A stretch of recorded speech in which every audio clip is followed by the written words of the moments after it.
"I'll never let go, Jack. I'll never let go," said Rose. Then she did let go, and the whole movie theater burst into tears. It happened when Titanic came out in 1997. Alright, who am I kidding? It's really hard not to cry when you watch this scene for the 10th, 20th, and 50th time almost 30 years later. But did this great love story happen in real life? Or did James Cameron just invent it for some good drama? As much as I don't want to disappoint you, Jack and Rose never fell in love on board the real Titanic. There was a real Jay Dawson on the luxurious ocean liner, but he was a crew member, and his full name was Joseph. The real-life inspiration for Rose was the American artist Beatrice Wood. James Cameron came across her biography while he was working on the first draft of the script and decided to bring her love for art and family background into the story. It doesn't mean that the movie is completely off when it comes to historical accuracy, though. The unsinkable ship that sank departed from Southampton, England to New York and was 400 miles south of Newfoundland on April 14th when crew members noticed the iceberg. The contact with it lasted 37 seconds, precisely as long as the corresponding scene in the movie. Remember this guy, Thomas Andrews, who was wandering around with a small notebook and pencil? He was the real ship designer. Andrews was quite talented at what he did, and had worked on many successful projects before the Titanic. He would normally travel on the ships he designed during the maiden voyage to make sure everything was going smoothly. He boarded the Titanic as one of the first-class passengers, and was taking notes all the time. After the unfortunate rendezvous with an iceberg, Andrews was seen inspecting the flooded parts of the ship with Captain Smith. According to his sad forecast, the Titanic would have gone down in about 2 hours. One of the stewards claimed that he had seen Thomas Andrews moments before the sinking. He chose not to leave the Titanic and didn't put on his lifebelt. No one had seen him ever since. Another memorable moment from the movie is a boy playing on one of the decks with his spinning top. This was an accurate recreation of a real photo that was taken on board the Titanic on April 11, 1912. The passengers in the photo are first-class passengers Frederick Spedden and his 6-year-old son Douglas. The family was going back home to America after traveling around Algeria. When the evacuation of passengers began, Spedden's nurse told him they were going to see the stars. They say he had successfully slept through the entire drama and woke up safe and sound in a lifeboat the following morning. His father had also survived the sinking. Sadly, an automobile accident took the life of Douglas just 3 years later. One of Titanic's most charismatic ladies, both on the screen and in real life, got her nickname Unsinkable Molly Brown for a good reason. Several witnesses remembered she was, indeed, trying to persuade others in her lifeboat to go back and save more lives, just like in that heartbreaking scene from the movie. When Carpathia came to the rescue of the surviving Titanic passengers, Margaret Brown was helping lower-class survivors and involved her fellow first-class passengers in the process. Once they all got on solid ground, Brown organized a survivors committee. She awarded the captain of the Carpathia for rescuing so many people and was really upset she hadn't been allowed to testify at the Titanic hearings because she was a woman. You won't see any fumes above the fourth pipe of the ship in the movie. It's not a technical mistake. The Titanic, indeed, had it only for more impressive looks and didn't really need that pipe. Back in 1911, the year before our hero's departure, large ships would mostly sail with 4 chimneys. They needed those to draw heat and fumes from their massive boilers. The Titanic was a real engineering gem that only needed 3 chimneys to function. So the 4th was added for balance. They thought the public would have been disappointed to only see 3 pipes on the greatest ship of all time.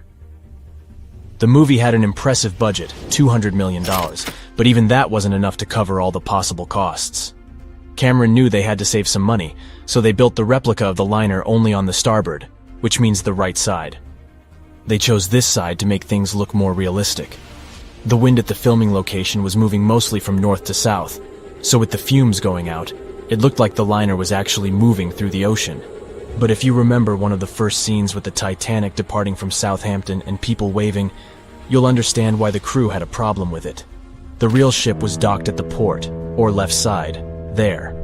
They found a brilliant solution and just flipped the scene horizontally to make it look real.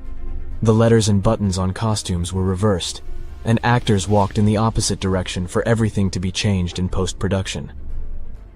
One of the scenes I can't watch without tears is the elderly couple holding on to each other as they go down with the Titanic. The couple who inspired this heartbreaking episode were real people, some of the richest passengers of the not-so-unsinkable ship. They were Isidore and Ida Strauss, and they owned Macy's.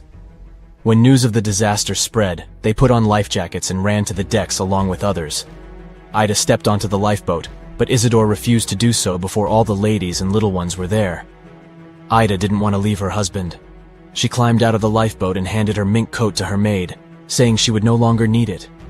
Isidore wrapped his arms around Ida, and they remained on the bridge of the ship until a huge wave swept them both into the sea. So the bed scene wasn't that accurate, and James Cameron later admitted he had taken some license as a director. You know this guy who was drinking from a flask next to the main characters as the ship was going down? His name was Charles Jugan from England, and he was in charge of 10 bakers, 2 confectioners, and a Vienna baker aboard. He was expecting to earn a real lump sum, and would have been one of the best-paid crew members if everything had gone well. The night the iceberg hit, Johan was off duty, taking a rest in his bunk. He immediately woke up and sent his bakers to deliver bread to lifeboats. He then returned to his room for a drink. Once he came back on the deck, he helped others get in his assigned lifeboat. There was no more room for Charles inside, so he ended up on the outside of the rails of the ship. Finally, when the Titanic submerged, he just swam away, and as the sun rose again, he found one of the lifeboats and was rescued by Carpathia. The contents of the flask must have helped him survive. The well-dressed man who decided to stay on the Titanic forever was American businessman Benjamin Guggenheim. That last name probably sounds familiar, and yes, he was from that famous family. Guggenheim was traveling with his valet, his significant other, a singer from France called Leontine, her maid, and their chauffeur. They all boarded the Titanic in France during one of the short stops it made after leaving Southampton. When disaster struck, Benjamin was helping the ladies get in their lifeboat. He reportedly said they were only saying goodbye till the next day. He was sure the ship would be quickly repaired. After helping many women and youngsters get in the boats, Guggenheim chose not to fight over the remaining seats. He and his valet returned from the decks to their first-class suite and put on their finest suits to go down like gentlemen. A beam of electric light pierces the darkness over the calm waters of the Atlantic Ocean. The Titanic is quietly making its way through the waves, its passengers asleep, when suddenly a monstrous white shape is caught in the light beam. The fateful iceberg is about to rend the side of the legendary ship.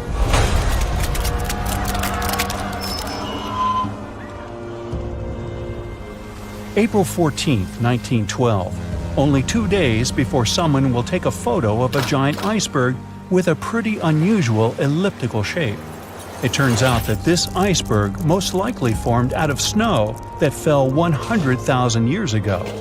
Researchers used computer modeling to figure out its origin. They used data from 1912 and added some new information about winds and ocean currents. They concluded that the iceberg was probably a part of a small cluster of glaciers in southwest Greenland. These days, it's possible to calculate the routes of such icebergs in any given year in the past. So the infamous chunk of ice was on its way from Greenland to an area further south from Cornwall. If the ship had passed through that region only 2 days later, the iceberg would have moved far away from the point where they met. At first, the weight of the most well-known iceberg in the world was 75 million tons. With time, it started to slowly melt away, and when it sank the Titanic, its weight was only 1.5 million tons. By the time of the collision, it had probably been melting for months, but it was still a true monster. When the Titanic sank, the iceberg was 400 feet long, and more than 100 feet of its surface was above the water. Some people believe it was a supermoon that caused the Titanic to sink. That night, there was a rare lunar event. It hadn't happened for 1,400 years. In normal conditions, the iceberg wouldn't have traveled so far south without melting and losing the largest part of its mass. But the supermoon could have been the reason for an unusually high tide that pulled the iceberg away from the glacier way faster than usual. There's a specific type of bacteria that slowly consumes the remains of the Titanic. Salt corrosion, ocean currents, freezing temperatures, plus this rust-eating microorganism might consume the entire wreckage.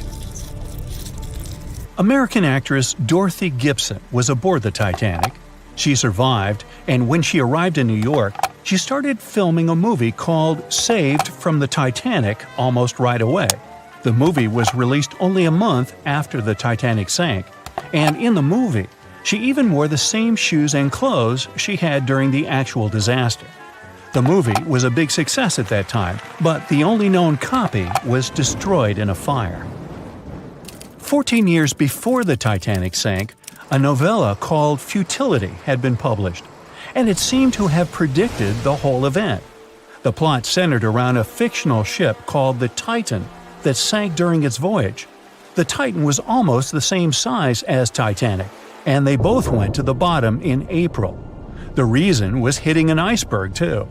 Both the real and fictional ships were described as unsinkable, and both of them had the legally required number of lifeboats, which, as it turned out later, were nowhere near enough. We've seen it in the movie, but there were some real-life love stories happening on the Titanic, too. 13 couples even took a trip on the Titanic as part of their honeymoon. One of the couples owned Macy's department store in New York. Once it became clear the Titanic was rapidly sinking, the woman refused to go into a lifeboat without her husband. But he didn't want to join her while there were still women and children who he thought had to go first. Then his wife gave her coat to her maid. She insisted that the maid should get into the lifeboat, and she wanted her to be warm. As for the woman herself, she decided to stay with her husband till the end. Some people believe Titanic sank because of a mummy, not an iceberg. It all started around 1000 BCE with a mysterious woman who lived in Egypt, in the City of Thieves. People knew little about her, but they called her a priestess. Her mummy was put in a wooden sarcophagus and covered with a large lid with the image of her face and some mystical inscriptions. This place had been hidden until the first half of the 19th century, when a group of locals accidentally came across it. They disturbed her peace. No one knows how, but the mummy disappeared that day without a trace. A couple of decades later, a group of rich friends from England traveled to Egypt and found the empty mummy casket with the image of the priestess, whose dark eyes seemed to be looking into the void. They decided to buy it, but the buyer disappeared the same night before he even got the case. All members of the group had some accidents. The casket changed its location a couple of times until it, as some believe, ended up on the Titanic. It took more than 70 years for a robot submarine to find the ruins of this legendary ship. The wreck lies nearly 13,000 feet under the surface of the Atlantic Ocean, split into two halves. Why did the liner break apart? No one knows exactly. Some think it happened because of the water that got inside when the ship collided with the iceberg. The pressure was so powerful it separated two parts of the vessel, starting with the ship's bottom structure. Others say it was because of the hull rivets. They had a high concentration of slag or smelting residue, and that's something that can cause the metal to split apart. The ship generally had many flaws, starting with the design. The watertight bulkheads weren't completely sealed on top. This allowed the water to flow between the compartments and, in the end, sink the vessel. The iron of the ship's rivets and steel of the hull ended up ruined because of high sulfur content, cold temperatures, and high speeds. The steel shattered and the rivets popped out quite easily. Because of this, Titanic sank 24 times faster than it would have otherwise. If the ship had hit the iceberg head-on instead of ramming it with its side, it would have probably stayed afloat. How come the crew members didn't have binoculars? It would have surely helped them spot the iceberg on time and maybe even avoid the disaster. But the binoculars on the Titanic were locked in a storage cabinet. Only one crew member had the key, and he had been transferred off the ship right before it set sail. He later said he hadn't remembered to hand over the key. But even without the binoculars, the ship might have had some time to change course and avoid the collision if the crew had gotten some warning. But that's the thing. Someone did warn them. About an hour before the incident, a ship that was relatively close to Titanic, the SS Californian, sent a message to inform them it had stopped because of dense ice field. But the warning never got to the Titanic's captain. Some experts say it was because the radio operator didn't think it was that urgent. And later, the SS Californian said they didn't get a call for help from the Titanic because their radio operator was off duty. Some say the crew on the Titanic couldn't spot the iceberg on time because of an optical illusion. Atmospheric conditions that night probably caused super-refraction, which could have camouflaged the berg. After all, no one actually saw the iceberg until it was too close to the ship to somehow avoid the crash. Not even a whole minute passed between the moment they saw the iceberg and the collision. It was only 37 seconds, and it took Titanic 2 hours and 40 minutes to disappear below the ocean's waves. They were on their way to the New World when a rendezvous with an iceberg crushed all of their dreams and hopes. There was panic and tears and heartbreaking goodbyes, like that of Jack and Rose. Or was there? Let's see how well you know the real story of Titanic. The love story of Jack Dawson and Rose DeWitt Bukater was inspired by true events. What do you say? Is it a myth or a fact?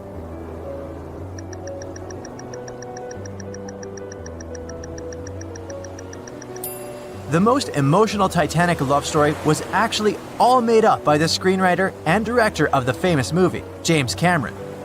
Some passengers featured in the movie were real though, and by a mere coincidence, there was a J. Dawson on board.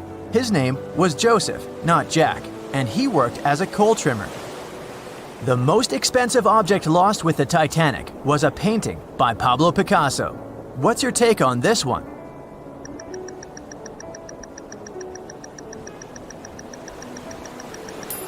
It's a myth. Another one given to us by the famous movie. The most valuable item that went down with the Titanic was probably a Mary Joseph Blondell painting, created in 1814. Some other valuable items were a violin that belonged to Wallace Hartley, the musician who insisted that they had to play till the very last moment.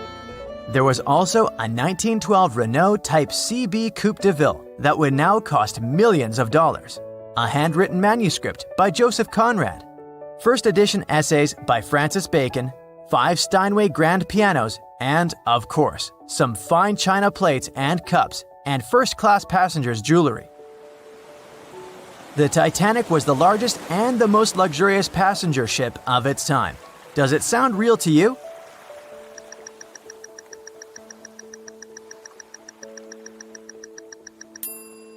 Yep, it's totally true.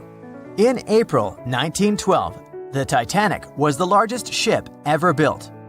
It was 882 feet long and had a maximum passenger capacity of 2,435 people.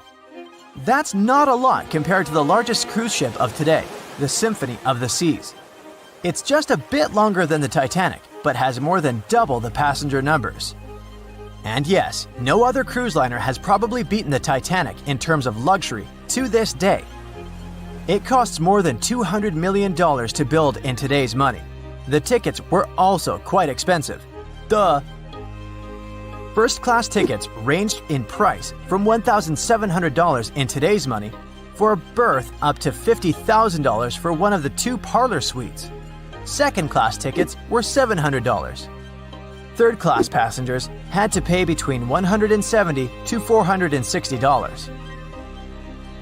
Most of the passengers of the unsinkable ship managed to survive. True or false?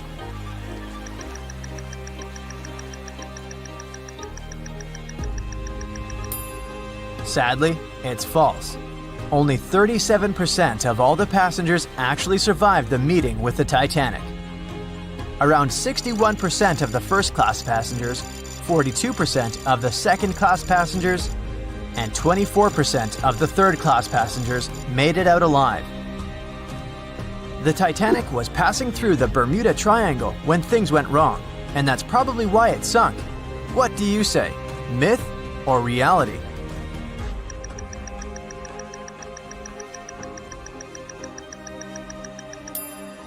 It's 100% a myth. The Titanic never even came close to the Bermuda Triangle. The liner sank about 400 miles south of Newfoundland, which is a huge distance to the north of Bermuda, the infamous area where ships and planes disappear without a trace. We might have the moon to blame for the sinking of the Titanic. True or false?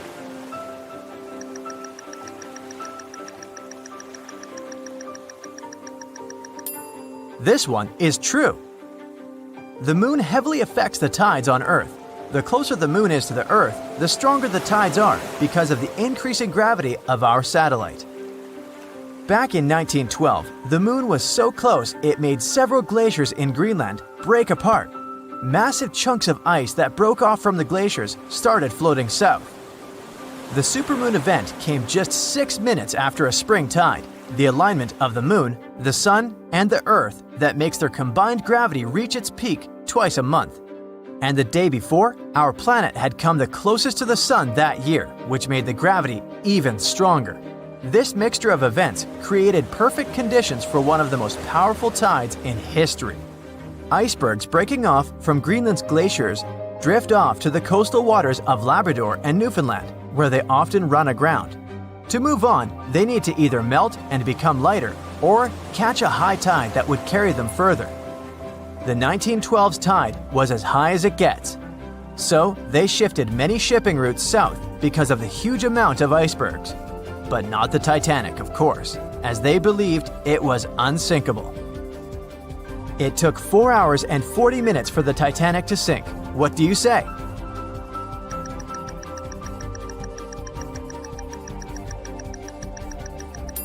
It's false, and if you're a Titanic expert, you definitely know it was actually 2 hours and 40 minutes. And this was slow enough, given the damage caused by the iceberg. It didn't sink faster, thanks to the ship's construction. There were 16 watertight compartments in the lower part of the ship. They worked as a lifeline. When the iceberg crashed into the hull, it broke into 6 boxes. The Titanic could have stayed afloat only if 4 compartments had been damaged. Water filled the first 6 compartments within 1 hour. During this time, the ship tilted slightly to the right side. Then, water began to flood the 7th box when all 6 boxes were filled. And from that moment, the sinking rate was growing with every second. The ship's bow sank under the water, and then the stern filled up. One of the leading reasons for the Titanic tragedy was signal rockets. True or false? What's your take on it?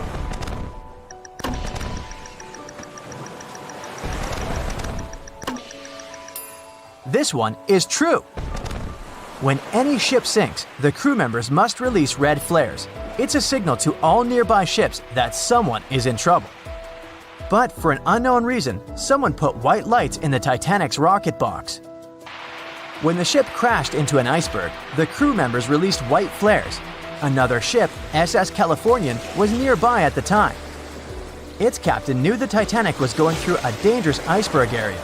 The crew of this ship didn't see the Titanic in the dark, but they noticed white rockets.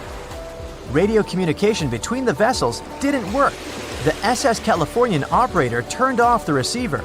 The Californian captain felt that something was wrong, so he sent a Morse lamp signal to the Titanic. But it was too late. The ship was already underwater, so no one could respond. Another ship, Samson, was sailing alongside the Titanic. It drifted with lights off since it was catching seals, and that's not legal. When the captain saw the Titanic's white rockets, he thought it was the Coast Guard. So Samson sailed away as fast as they could. They realized they had abandoned the drowning passengers once they made it to Iceland and learned the horrible news. In 1996, one expedition managed to raise the Titanic from the ocean floor. Do you believe it?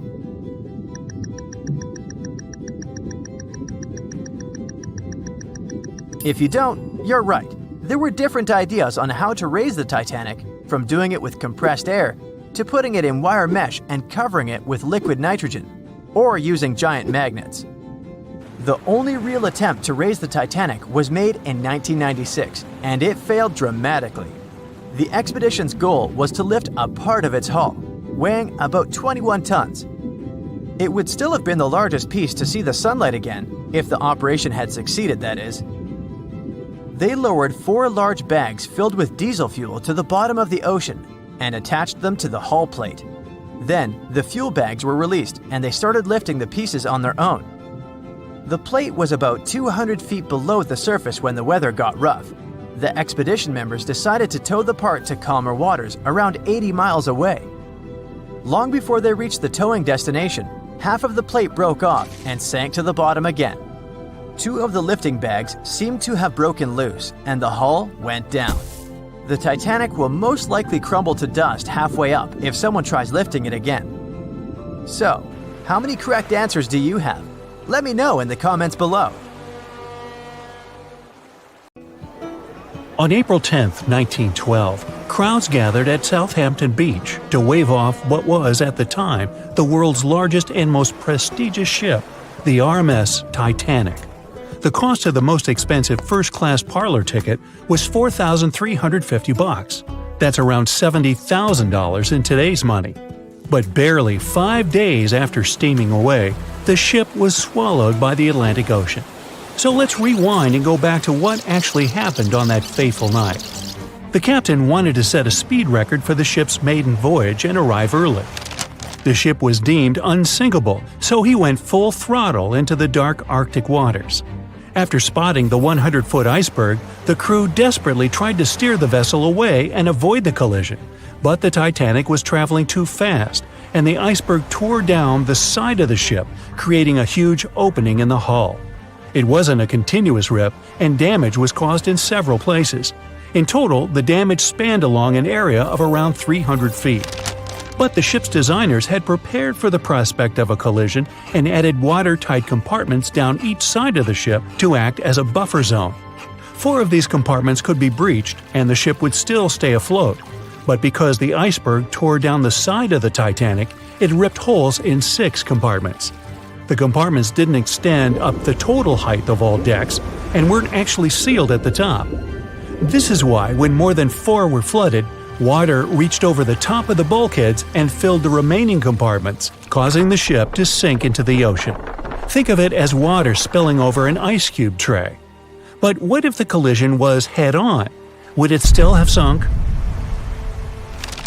Ships are designed with potential crashes in mind, and most vessels have collision bulkheads in the bow.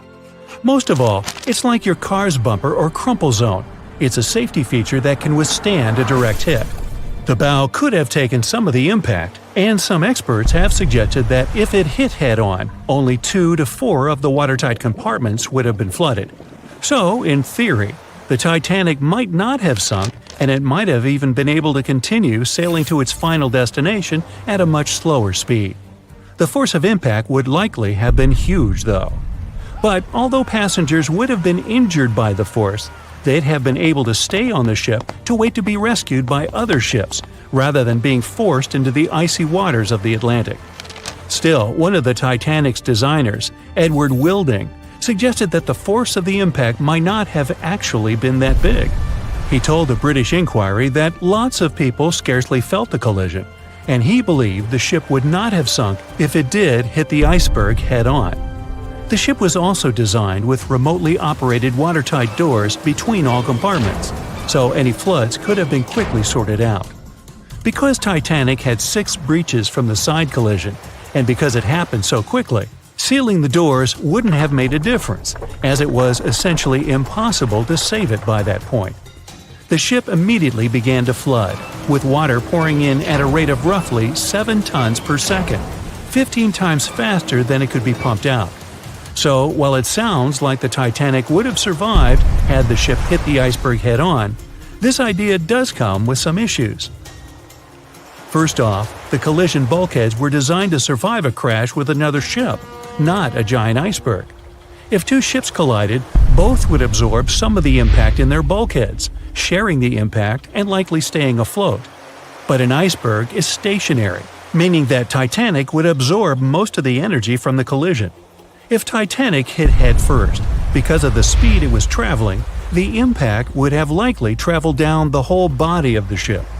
Just imagine a 46,000-ton ship traveling at around 20 knots.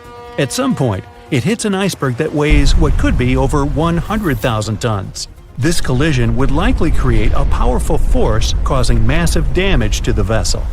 It is likely that seams would split, staircases would come tumbling down, and rivets would burst open across the ship. All that would have potentially flooded even more compartments. This could have caused Titanic to sink in a matter of minutes rather than hours. But that's just the tip of the iceberg. As we all know, the biggest part of it is hidden underwater. So if Titanic had been traveling head-on, it's likely it would have hit the part of the iceberg below the water first, which would send it veering off course. Hitting an iceberg is not like hitting a brick wall.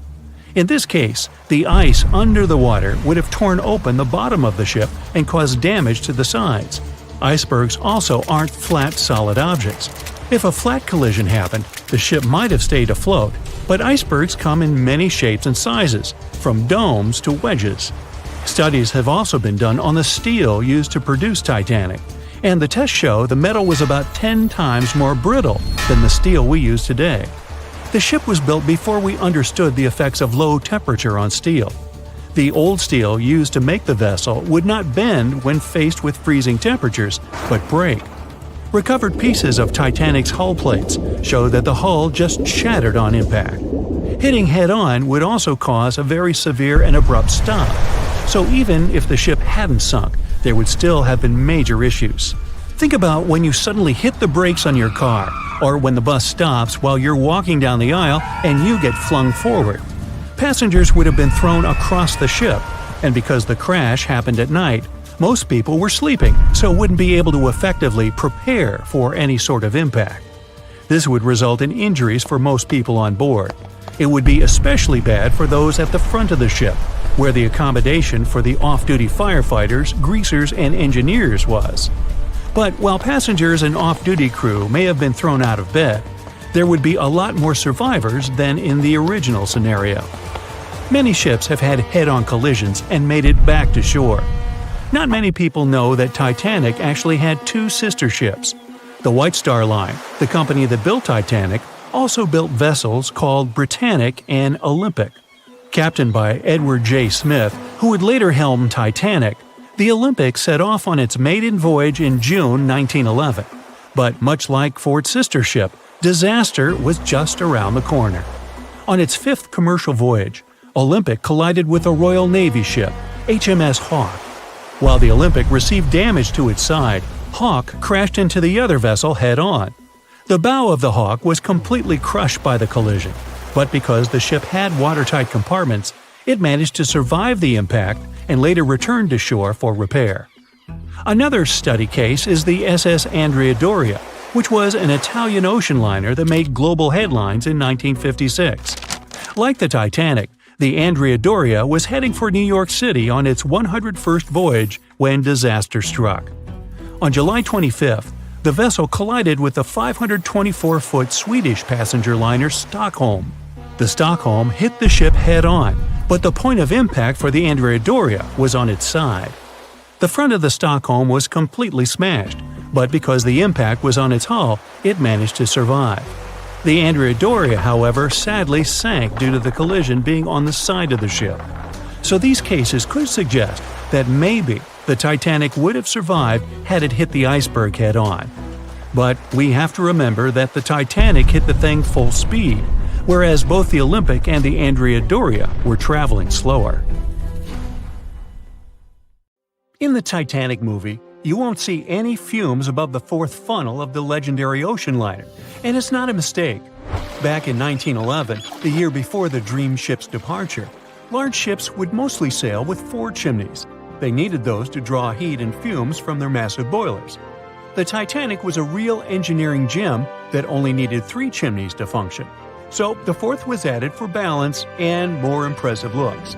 The White Star Line thought the public would have been disappointed to see only 3 pipes on the greatest ship of all time. The Titanic's sister ships, the Olympic and the Britannic, also had 1 fake funnel each for the same reason. The dummy chimney wasn't completely useless and served for ventilation. It took out the fumes from the machine spaces in the lower decks and from one of the first-class general rooms. 1 big ventilation funnel, instead of several small ones, helped to declutter the upper decks, and left more open space for passengers to enjoy their strolls. When Titanic went down, the funnels, each weighing 60 tons, went down with the rest of the ship. They were made extra tall to make sure the passengers weren't covered in the soot being ejected. Their height and weight let them stay in the upright position. The forward funnel, followed by the others, fell only when the ship went for the final dive. Those chimneys were much lighter than the bow, so they spread among other debris. The light material they were made of flattened once it hit the bottom, and the iron-eating bacteria living deep down took care of it later. The bow of Titanic remained intact when it hit the seabed, but the stern was completely mangled. When the famous ocean liner hit that iceberg, things got really messy. It took the future movie star a whole 2 hours and 40 minutes to submerge completely. The collision let water flood 6 out of 16 watertight compartments. As the water gushed into the starboard side, the ship started to tilt down in the front and a bit to the right. By midnight, the damaged compartments were spilling water into others, and it was chaos because these compartments were only watertight horizontally. Soon enough, water started flooding through the anchor chain holes, and by 2 a.m., the bow was sinking, and the stern's propellers were lifted out of the water. The ship kept flooding until the moment the bow went underwater, and the stern shot up almost 45 degrees. The weight of those massive propellers stressed the ship's midsection. The steel just couldn't handle it and failed. Survivors described that moment as some loud noise, like breaking china or falling gear. That was the Titanic's upper structure giving in. By 12 past 2 a.m., the bow and stern were only connected by the inner bottom structure. Minutes later, the bow, weighing almost 16,000 tons, broke loose from the stern. The stern rose sharply to an almost vertical position and started sinking slowly. By 2:20, it disappeared underwater. The bow was cruising down at about 13 miles per hour and had hit the ocean floor almost a half an hour before the stern. The two parts of the Titanic now lie 2,000 feet apart, pointing in different directions. The bow remained mostly intact, just covered in mud. The stern turned into a tangled wreck because of the implosions it went through during the descent. The air trapped within the structure just couldn't handle the increasing pressure of the water deep down. Signal rockets played a big part in the Titanic's tragedy.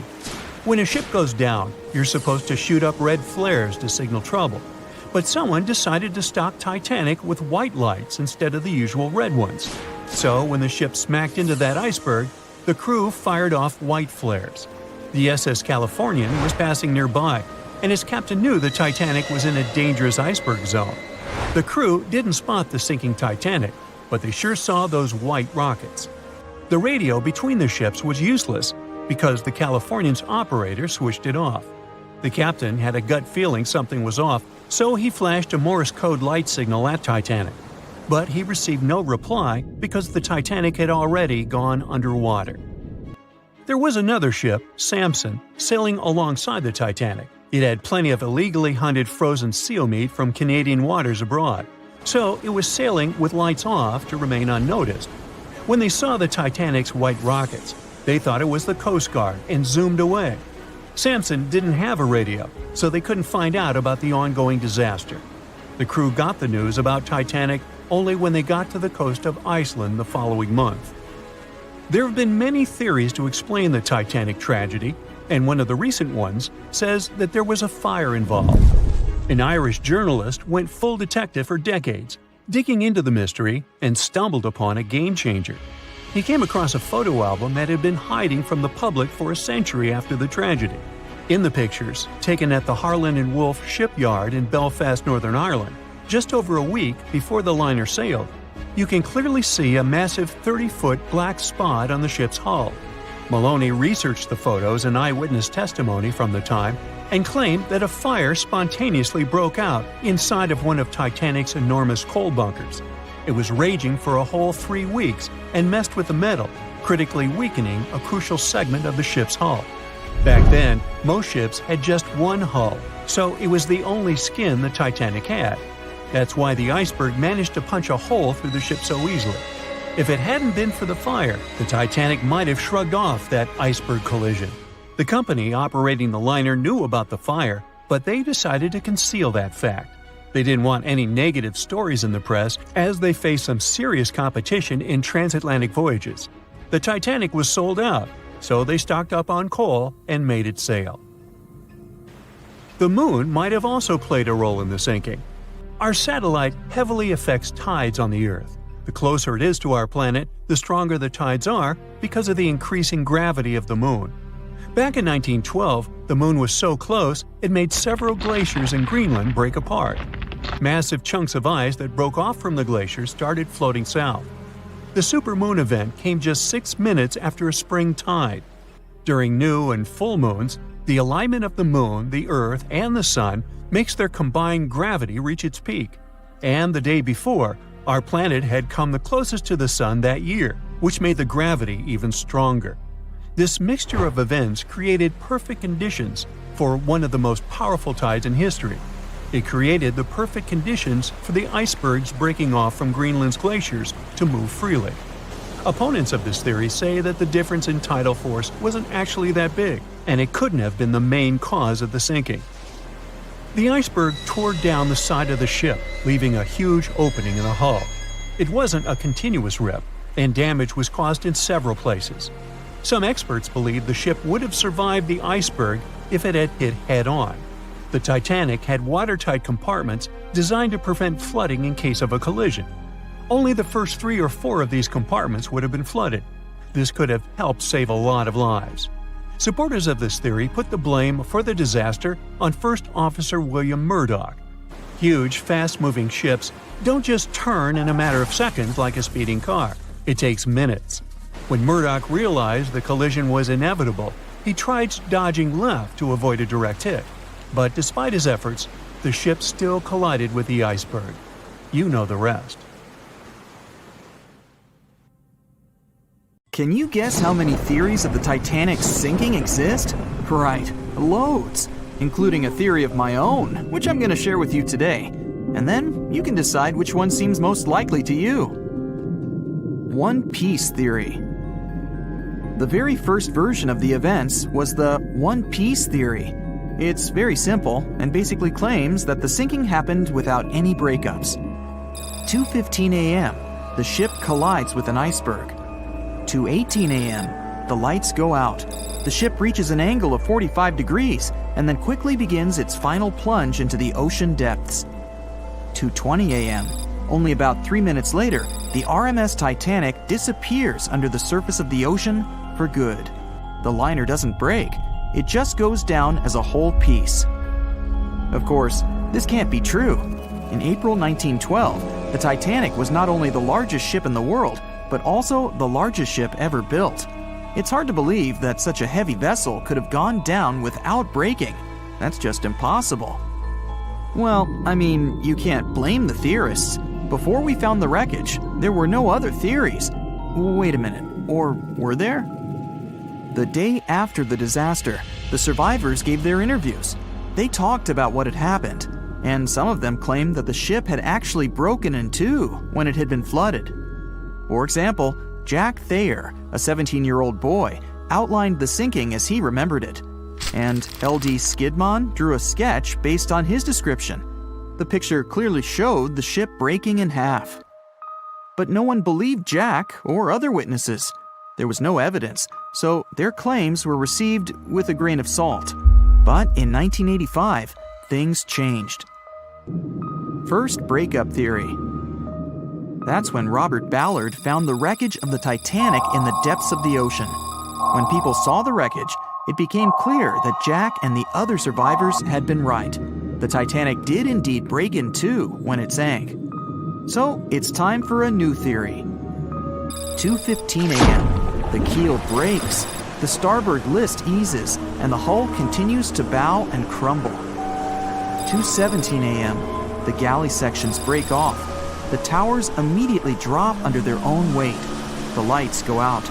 The stern is pulled into the air. The bow breaks off and starts sinking. The aft is barely hanging on to the starboard side of the stern section superstructure. The stern section slowly lists over to port as it begins sinking again. It rises up one last time and pivots in a semicircle as it sinks. It all sounds pretty convincing, right? But people began to find plot holes in this theory. For example, the Titanic couldn't have held together until it reached such a high angle. The breakup would have had to begin much earlier. This only meant there was still a vast field for research and speculations. So people started to come up with their own possible scenarios. How about we look first at the ones no one likes? V-brake and Aaron 1912 V-brake. According to the first breakup theory, the Titanic reached a high angle, and the weight of its unsupported stern caused it to crack from the top down. But it's physically impossible. So, are there any other ideas? In 2006, Roger Long, a naval architect, decided to research a so-called V theory. 2:17 a.m. The breakup begins at a shallow angle, perhaps as little as 11 degrees. The upper structure fails and starts to crack. At this moment, only its double bottom is holding the Titanic together, but it starts to bend under the strain too, failing the ship. Water is pouring through the crack. It increases the weight in between the two sections, bending the Titanic the other way and pulling it into shape somewhat resemblant to the letter V. The upper decks get mangled and bent together. The bow heads for the bottom, and the stern is the last to sink. This theory has since been disproven many times, though. Roger Long believed it because the broken edges of the upper decks in the Titanic's bow section were all mangled and crushed. However, we have learned that it happened because of the so-called hydraulic downburst, the force of the water crashing into the deck as the Titanic hit the ocean floor. Another V-brake theory states that the bow had risen out of the water after the break. This theory was mainly peddled by one former Titanic enthusiast. But not only has this theory been proved to be physically impossible due to the bow's incredible mass, it was also inspired by incorrect information. Remember Jack Thayer? Well, it was based on his sketch and the words of a couple of passengers. But the truth is, none of them had ever seen the Titanic break down like this.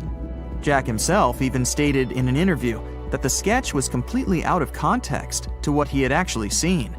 It was drawn by a passenger on the Carpathia, the ship that received the Titanic's distress signal and came to its aid.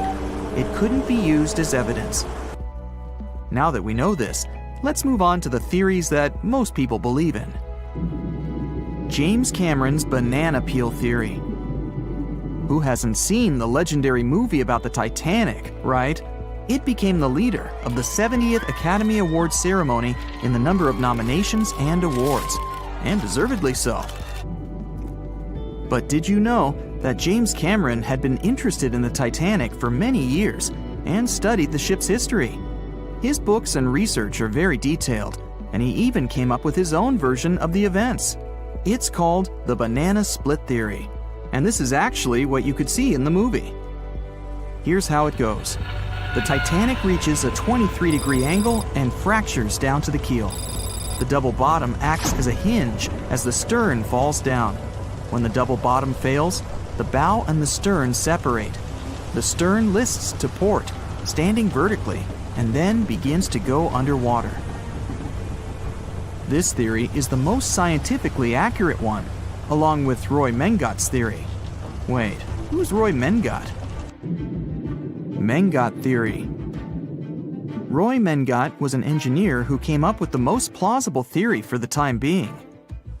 2:17 a.m. The lights go out on the Titanic. At this moment, the ship is at an angle of 20 to 23 degrees. Suddenly, the vessel snaps in two just around the third funnel. It causes the stern to settle into the water. The keel fails first. The draft and lower hull are crushed and break apart. Water surges into the bow and stern of the ship through the huge cracks, causing the bow section to sink beneath the waves. The stern rises up to the angle of 70 to 90 degrees, and then it sinks too. This theory seems to make the most sense, but it's quite controversial. The survivors who saw the breakup stated that the stern had settled back with the bow completely missing. Mengott's theory, however, contradicts that statement, while James Cameron's scenario takes this into account. Are you thinking what I'm thinking? The truth must be somewhere in the middle. my version. Now, as promised, I'll provide you with my version of the events. Well, it's not really my theory, more like a combination of Roy Mengott's and James Cameron's ones. I believe that James Cameron was right about the breakup. 2:17 a.m. The ship is at a high angle. The lights go out.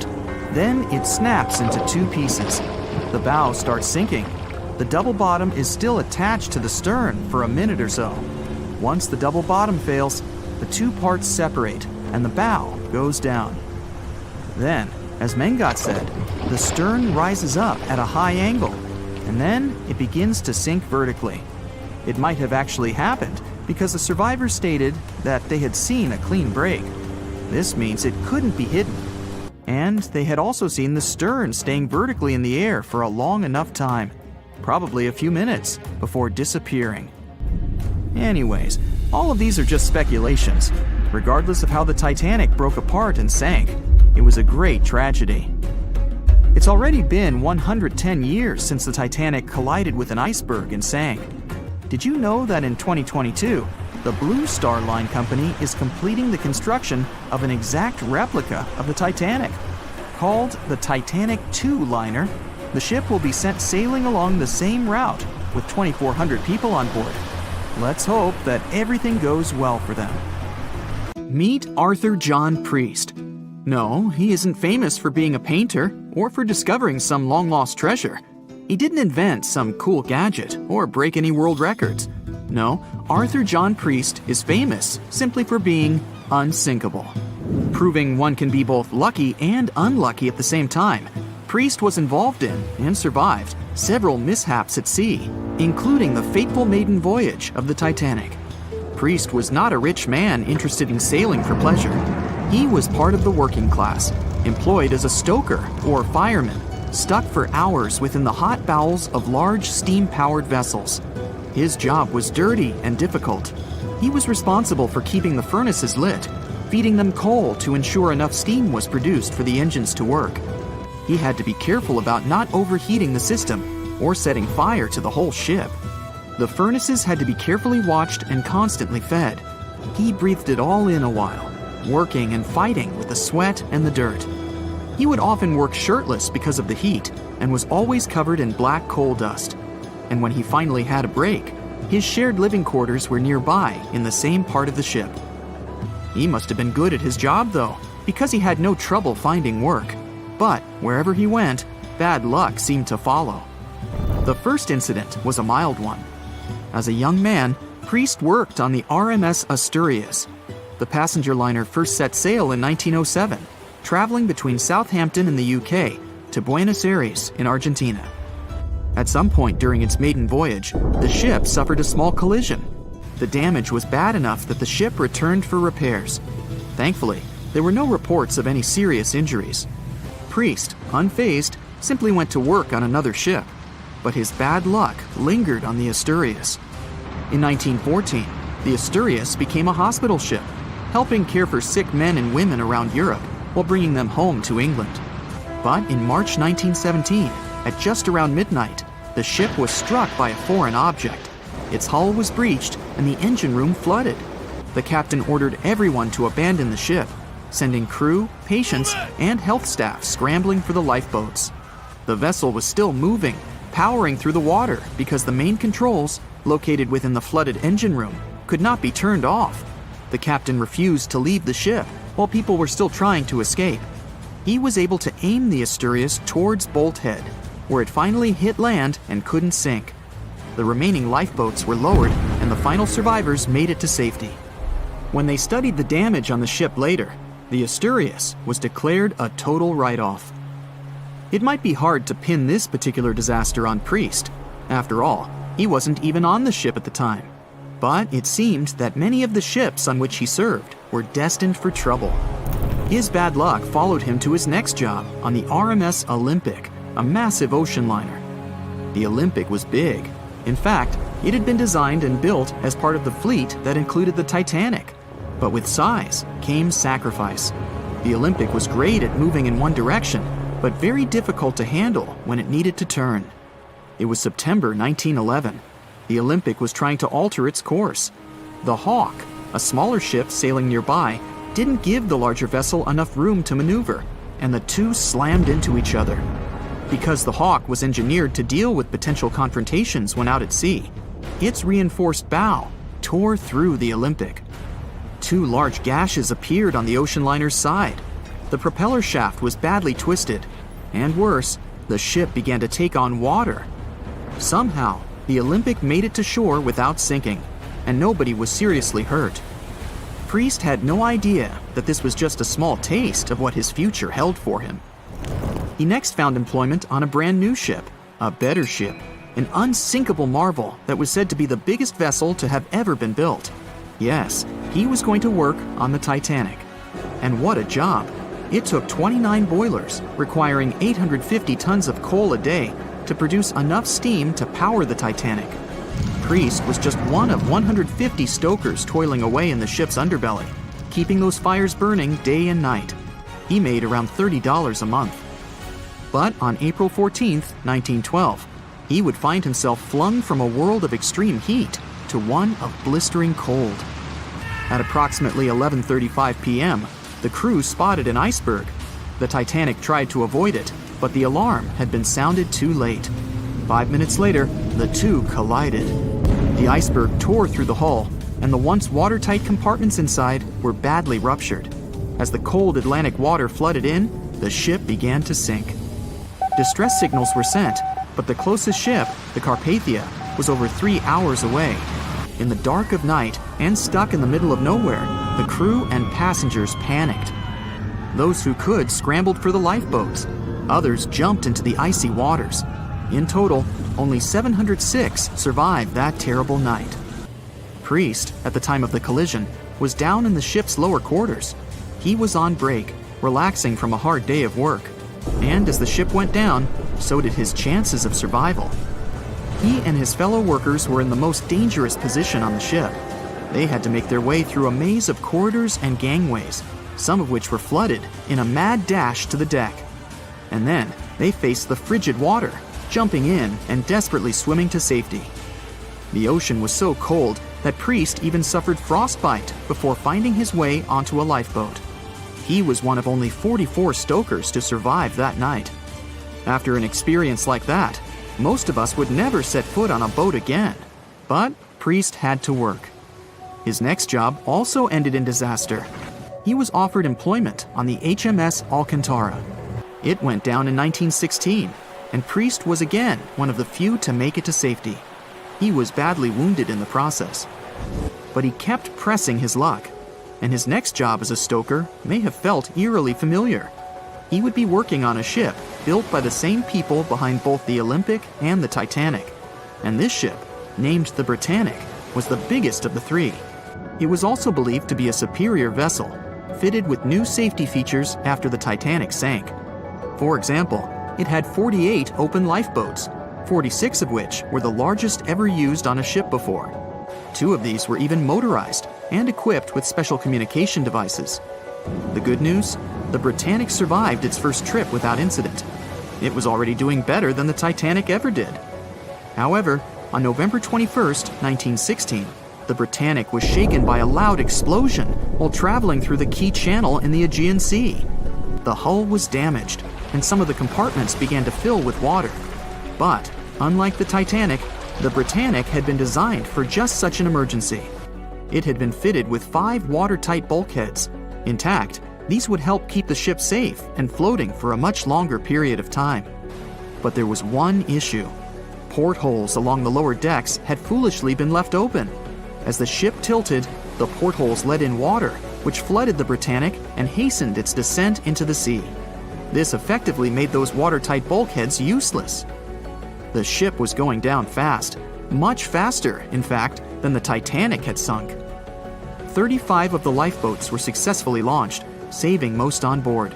Of the 1,066 passengers and crew, 1,036 survived. Priest, his luck intact, was one of them. And yet, he still wasn't done with a life at sea. He accepted a position as a stoker on the Donegal. It was a smaller passenger ferry that had been converted for use as a hospital boat. In April 1917, It was struck by a foreign object while fleeing an unsafe situation, and though he suffered from a head injury, Priest was again one of the survivors. It took experiencing 2 collisions and 4 sinkings before Priest was finally ready to retire. In fact, he reportedly said he only gave it up because no one wanted to sail with him. Can you blame them? He would live out the rest of his life on dry land in Southampton, England, with his wife Annie and their 3 sons. But Arthur John Priest would always be remembered as the unsinkable stoker. Staying in the water that's 70 degrees Fahrenheit for a long time definitely won't do your health any good. A water temperature of 50 degrees Fahrenheit is a nightmare. It feels much colder than the air of the same temperature. The passengers of the Titanic were in 28 degrees Fahrenheit water. Can you imagine how cold it was? Even the iceberg that the Titanic met was warmer. The water didn't freeze because of the high salt content. But what if the temperature had been higher? What if the Titanic had sunk in warm water, say 120 degrees Fahrenheit? Theoretically, this could have happened had the waters of the North Atlantic met a warm undercurrent from the southern part of the ocean on disaster day. But this heat wouldn't have been enough. The ocean area is too vast, and the temperature is too low at night. The warm undercurrent alone wouldn't have made a difference for people who were overboard. But if the Titanic had sunk in another place at one particular moment, perhaps then all people could have been saved, thanks to an incredible natural phenomenon. Now, on board everybody, our voyage to a parallel universe begins. It's a moonless night on April 14th through 15th. The Titanic crashes into an iceberg. Icy water floods the lower decks. The captain sends a distress signal. The nearest rescue ship, Carpathia, is 58 miles away from the sinking Titanic. At maximum speed, Carpathia will get there in 4 hours. That's quite long, even in warm tropical waters, since your body loses heat anyway. The Titanic begins to sink. The crew downs lifeboats. Some of the passengers jump overboard. The ship is going under the water. There are no boats left, so you jump along with other passengers. It feels as if you got inside a huge iceberg. The water is so cold that it's hard for you to move. You can't even scream because there's no air in your lungs. But at this moment, you feel a pleasant warmth coming from the depths. The heat rises above your knees and waist, then reaches your neck. Finally, you regain control of your muscles and can breathe deeply. You notice that all the other passengers feel the same warmth. The water becomes a little hot. It makes you happy. But in a moment, horror replaces your delight. The ocean begins to foam. And not because of the high temperature, but because something is rising from the ocean floor. You hear a heavy, low sound coming from the depths. It's not a sinking Titanic, but something bigger. You can see a huge iceberg nearby. It's melting, and a huge chunk is breaking off from it. 1,000,000 bubbles appear on the surface. Then you feel something hit you in the leg. Thousands of strange lightweight rocks are rising from below. There are also massive plates among them. People use them as lifeboats. You climb on one of those rocks and look at the ship. It doesn't sink, since all the water is bubbling and pushing the vessel up. You take one of the small rocks and understand everything. It's pumice. An underwater volcano has woken up right under the ship. Thousands of tons of volcanic rock are floating to the surface. When it erupts, its magma shakes the entire space, heats the water, and destroys the seabed. But it doesn't result in anything destructive on the surface. The enormous pressure of hundreds of millions of gallons of water suppresses the volcano's power. Molten rocks of the Earth's crust are pressed against the seabed, and pumice rises to the surface. And here's why it happens. The upper part of Earth consists of many solid parts, tectonic plates. These plates collide with each other and divide. And when one part separates from another, the magma immediately comes up. So, all volcanoes are these unstable fault sites. If the Titanic had sailed over one of these areas during an eruption, many passengers would have been saved. Back in the parallel universe, you notice the Titanic starts sinking again.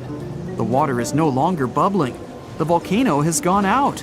In a matter of seconds, the ocean turns icy again. Fortunately, you have your pumice lifeboat. This is enough to wait for rescuers.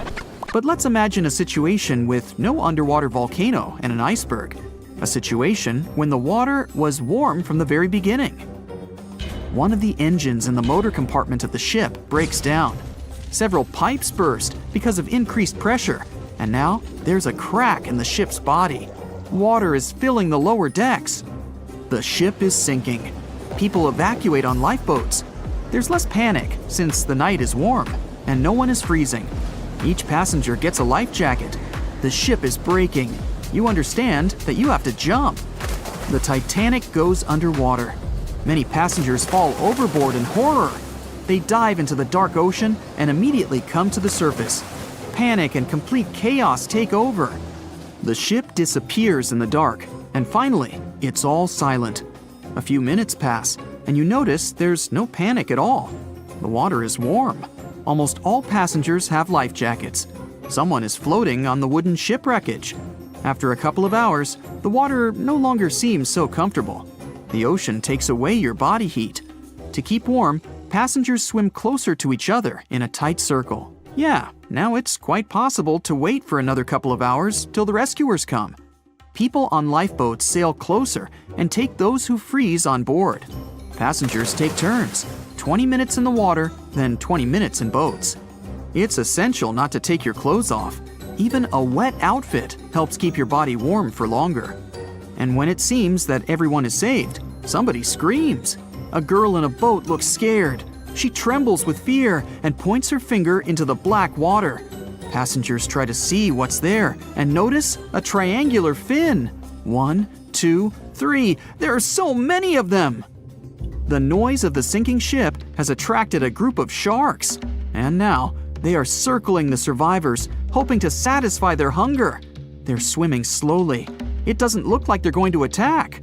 But you should keep your eyes open, as these fish are some of the world's most aggressive and dangerous sharks, the bull sharks. They can be agile, fast, and unpredictable. They don't swim in the cold waters of the Atlantic, but the water in this parallel universe is perfect for them. The sharks are strong and sturdy. They create the illusion of slowness to relax their prey. They're called bull sharks because of their short, blunt muzzle, like that of a bull, and they like to hit a target or other sharks with their forehead. Several fish are ramming boats. Someone falls into the water. Fortunately, people help them back on board. The sharks aren't going to retreat. Chaos and panic ensue. People are screaming and splashing the water with paddles to scare away the fish, but it doesn't help. One of the sharks opens its toothy mouth and clings to a boat. At this moment, you notice more fins nearby. A pack of great white sharks arrives at the party. They are some of the most dangerous animals on the planet. They're big, fast, and strong, and their 300 triangular teeth lined in several rows are sharp as blades.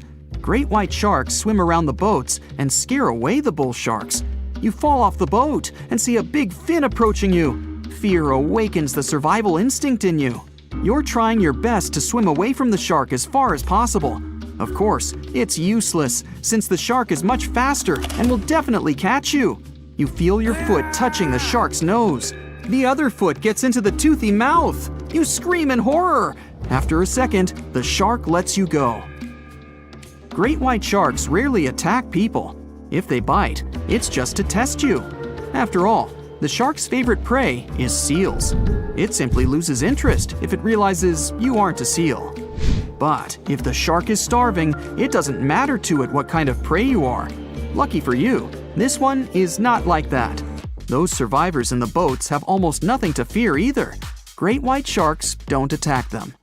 They can push boats slightly, but only to test them. The great white shark is swimming away from you. But a bull one appears, and it looks like it's hungry. The shark is swimming towards you, opens its mouth, and a loud ship horn penetrates the water. This is the RMS Carpathia that has come to the rescue. All the sharks swim away scared. All passengers are saved. Back in our universe, another ship that had been nearby could have saved the passengers much earlier. But that's another story. You know SOS, don't you? 3 dots, 3 dashes, and 3 more dots. It's an easy enough signal to tap out in Morse code. It means save our souls or save our ship. The crew of the legendary Titanic had been desperately trying to send this signal for 2 hours the night of April 14, 1912. There were other ships not too far from the spot where the iceberg took down the mighty Titan of the sea, but the call for help seemingly disappeared before it could reach them. The passenger ship SS Mount Temple did pick up a signal and try to respond, but the Titanic never got the answer. So what was silencing the ship's cries for help? Some unknown Bermuda Triangle of the North Atlantic? Consider this. Eyewitnesses say the sky was painted with a brilliant aurora borealis that cold, fateful night. Beautiful, yes, but on that day, the northern lights may have sealed Titanic's fate for good. You see, the aurora borealis forms thanks to geomagnetic storms. Sounds complicated, but those are basically fluctuations in the Earth's magnetic sphere, and what causes those is the sun itself. The magnetic sphere is like a protective bubble that surrounds our planet. It blocks harmful solar rays, winds, and other cosmic dangers from reaching us. Without it, life on our planet wouldn't be possible. Earth would look more like Mars. You also have it to thank for compasses pointing north. Experts know the Earth's magnetosphere affects navigational equipment, or disrupts it. Which brings us back to the Titanic. Recently, a published weather researcher named Mila Zenkova proposed a theory that solar flares, which provoked a geomagnetic storm, could have played a major role in the Titanic's untimely demise. Solar flares make themselves known on Earth all the time. Some people are especially sensitive to the magnetic storms they cause. These unlucky folks can feel weakness, fatigue, headaches, and even mood swings. On usual days, the pressure is the same on both sides. The magnetosphere blocks all the bad stuff, and we're all happy. But sometimes, explosions occur on the sun. They can be massive, Earth-sized. These flares shoot out a wave of charged particles that collides with the magnetosphere at high speeds. Our protective bubble then goes on the defense. It shrinks, deforms, and pushes those particles toward the poles. Enter those brilliant lights dancing above the Titanic that night. In the north, we know it as Aurora Borealis. In the south, Aurora Australis, or the Southern Lights. When the magnetosphere pushes those solar and cosmic particles toward the poles, they collide with molecules of different gases. That's why you get the range of colors. For example, oxygen can be green or red depending on the distance, and nitrogen is blue or purple. What multiple people saw that night was exactly this phenomenon, including the second officer from the rescue ship Carpathia. He wrote it down in the logbook before getting the distress call from the Titanic. But I'm getting ahead of myself. Auroras are a visible sign of a geomagnetic storm. Now, about navigational equipment. This applies to satellite and radio frequency devices. Remember, they didn't have iPhones back in the Titanic days, so the average person couldn't notice their gadgets going haywire. But navigational devices and wireless telegraph did exist and were actively used. Rewind back to the Middle Ages, when sailors noticed that, on some days, compasses wigged out. The arrows spun in all directions, and people back then had no idea why. It wasn't until the 18th century when French scientists found out that such problematic days occur at the same time as black spots appearing on the sun. Solar flares, the mystery was solved. Now, the Titanic had the most advanced, well-known radio equipment at that time. They tested it thoroughly to make sure it worked for distances up to 2,000 miles away. Titanics passed them all. On April 10, 1912, the massive liner left Southampton and set off for New York. The very next day, the crew started getting the first reports of drifting icebergs and ice fields. They put dots on the map to mark the coordinates and let out a sigh of relief. All the troublesome spots were north of the Titanic's planned route. But after a couple of days, the warnings were moving farther and farther south, encroaching on the majestic ship. On April 14th, Captain Edward Smith decided to change course to the south in hopes of bypassing the ice. This ended up being a huge mistake. Enter the magnetic storm. If it was throwing the navigation equipment off, even by a tiny error of half a degree, The captain could have been mistakenly taking the ship right toward a cluster of icebergs. What's even worse, the radio operators ignored warnings coming from other ships. That, or they simply forgot to hand them over to the captain. As hired contractors from the radio company, they were more interested in transmitting paid telegrams from passengers on that luxurious liner. The radio transmitter kept going out of order that evening, probably because of all this private traffic. When it was finally fixed, operator Jack Phillips received another message from the SS Californian at 10:30 p.m. Their operator was trying to warn Phillips about the coordinates of drifting icebergs, but he paid them no attention. He was nervous and in a hurry. Was the magnetic storm to blame for his frayed nerves and bad mood? We can only speculate. But as you know, some people are more sensitive to these things. The weather was fine, the ocean was calm, the water was smooth as glass. Despite all the warnings, the ship continued to sail at a maximum speed of over 22 knots. An hour later, Titanic collided with the infamous iceberg. On April 15th at 12:14 a.m., in the middle of the night, Titanic's operators started to transmit the first emergency signals. The SS Californian was sailing just 20 miles from the Titanic. They could have easily come to a quick rescue. But 10 minutes before the disaster, the Californian's radio operator had gone to bed. He was the only one who understood Morse code on the ship. According to this new theory, the magnetic anomalies possibly blocked Titanic's messages to other ships. For example, the steamer SS La Providence didn't receive any signals from the sinking ship at all.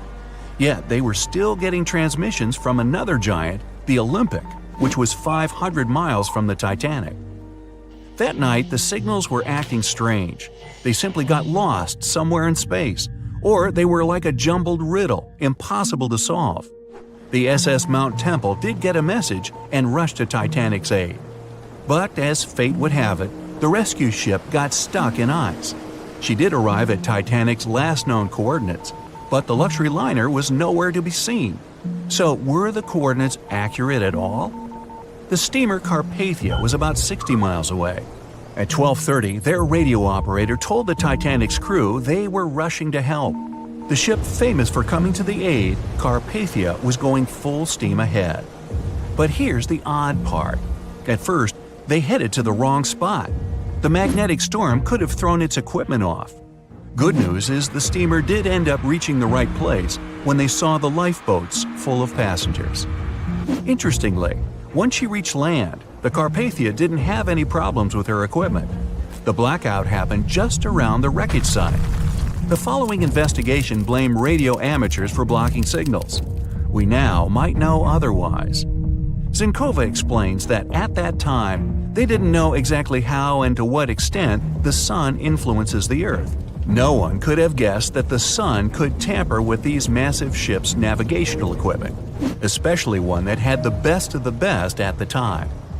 There's another theory that even the moon could have played a role. Some researchers claim that in January 1912, our natural satellite was closer to the Earth than usual. It caused very strong tides and raised the sea level. Every year, icebergs break away from Greenland and stop around Newfoundland. But not that year. The increased water flow pushed them further for 3 months. And come April, they were right in the way of transatlantic ships. Unfortunately, it was a recipe for disaster when it came to the mighty Titanic. No one could ever have imagined that the unsinkable Titanic would collide with an iceberg, except for one man, William Thomas Stead. Well, not directly, of course. It's not like he jolted out of bed one day, envisioning the fall of the Titanic. Rather, he wrote an empowering short story called How the Mail Steamer Went Down in Mid-Atlantic by a Survivor on March 3, 1886, 26 years before Titanic sank. Okay, let's do a super quick recap. Titanic was traveling from Southampton to New York in April 1912 in the North Atlantic.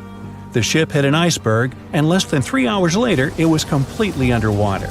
Out of 2,208 people on board, just 706 survived due to the limited number of lifeboats and icy cold water. Another passenger ship, Carpathia, heard the distress call, picked up the survivors, and brought them safely to New York.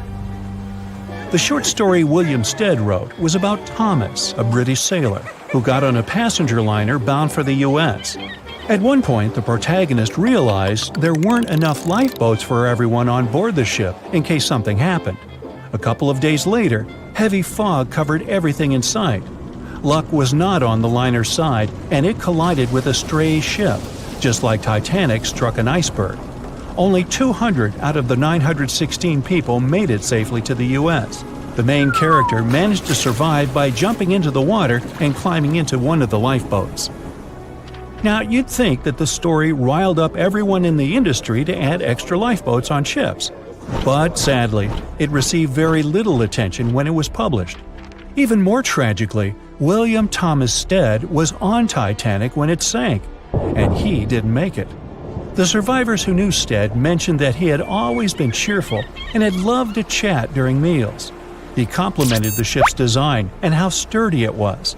Witnesses also talked about how he had been helpful when the ship had been sinking, having given his life jacket to someone else. He was a journalist by profession and was on his way to New York for a ceremony. One of his most important contributions to modern journalism was the use of illustrations in every newspaper article. He also introduced newspaper interviews, and they're still used to this day along with illustrations. But this story wasn't the only published work that predicted the disaster. Morgan Robertson was an author and former ship captain who wrote short stories and novels. His most notable novella is The Wreck of the Titan. It's also known as Futility. The book was written in 1898, 14 years before Titanic. It was a fictional story about the Titan, an ocean liner similar to Titanic, which was crossing the North Atlantic. It's also a coincidence that Titan was just as fast as Titanic and shared many other similarities, like size and design. The book described it as unsinkable and the largest ship to hit the ocean at the time. That's what they said about Titanic, too. Another eerie similarity was the limited number of lifeboats it had. The story took place in April, and that's when Titanic set off on its journey and hit the iceberg. The Titan story also mentioned that barely anyone had survived that horrible accident. Unlike Stead's story, the protagonist of Robertson took a different path. The Titan sinking happened somewhere halfway through the book, so after the accident, the main character went on with his life. The book was brought back into the spotlight after the Titanic disaster. How could someone describe the events that took place almost a decade later so accurately? Many started to believe Robertson could see the future. But the reality was that Robertson knew his way around a ship. It was easy for him to write down the nitty-gritty of things without doing more research. Realistically, one of the biggest threats for ships at that time was hitting an iceberg or colliding with other ships. The next story sounds somewhat mysterious. Once, Alex Mackenzie heard a voice that warned him not to board Titanic. But when he turned around, there was nobody there. As he continued walking, the voice spoke to him again. But this time, it was louder and more distinct. He took the warning seriously and decided to cancel the trip and go back to Glasgow, Scotland, his hometown. His grandparents weren't too happy to find him back home instead of on Titanic. After all, the ticket was very expensive. That disappointment very soon disappeared when they heard that the ship had struck an iceberg. John Coffey was a member of the crew of Titanic, but he decided to ditch the ride when the ship stopped at his hometown in Queenstown, Ireland. His inner voice told him to get off the liner, and he did. He was only 23 at the time, and for someone his age, it could be a major career boost and an opportunity to grow. Despite the horrible tragedy, the guy signed to work with the RMS Mauritania just months after the Titanic sinking. Talk about commitment. Some added info was revealed about what may have contributed to the fall of Titanic. The constructors insisted that the ship was unsinkable, but many people later theorized that the vessel's steel plates had been too frail for the freezing Atlantic water. It may have caused the rivets to pop, allowing ocean water to seep inside. Another theory is that there may have been a fire in the hull of the Titanic that had been raging for 3 weeks before the voyage. The fire softened the steel, allowing the iceberg to cut through it like a hot knife through butter. Some pictures before the ship set off on its journey show black marks on the hull, which could have been caused by fire. Either way, the iceberg would have caused significant damage in any case, no matter if there was a fire or not. Some people also blame those who designed the Titanic. The ship was built with large joints at the bottom, which probably snapped easily during the collision. Of course, these are all theories, but we know for a fact that the iceberg was the main character of this drama, and that the works of Stead and Robertson should have been taken seriously. Either way, this should be a lesson for the future, helping to prevent similar tragic accidents. By the way, ocean liners and passenger ships wouldn't exist if it hadn't been for Thomas Newcomen. In 1712, he invented a steam engine that was so strong it could produce enough energy to power a ship. And a century later, in 1819, the first steamship traveled across the Atlantic Ocean to Liverpool, UK. It only took the vessel 29 days to cross the ocean. The passenger ship industry boomed in the early 1900s when it became easier for people to move to America or go on holidays. As decades rolled by, the use of aircraft stole the spotlight from passenger ships since planes were faster and more efficient. Nowadays, it's quite rare for a passenger ship to collide with anything in open water.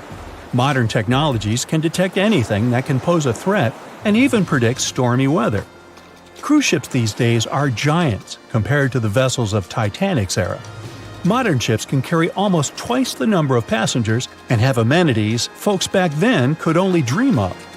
Most cruise ships these days have several restaurants to choose from, multiple swimming pools, and game rooms to catch a break. If you're in the mood for some fun, you can watch live performances. Don't forget about the helicopter pad, because why not? Don't worry if you start feeling unwell. The in-house doctors are always there to help any passenger in need. And these ships are only going to get bigger.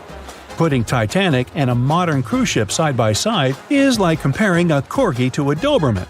Back then, Titanic was the biggest and most cutting-edge vessel anyone could dream of.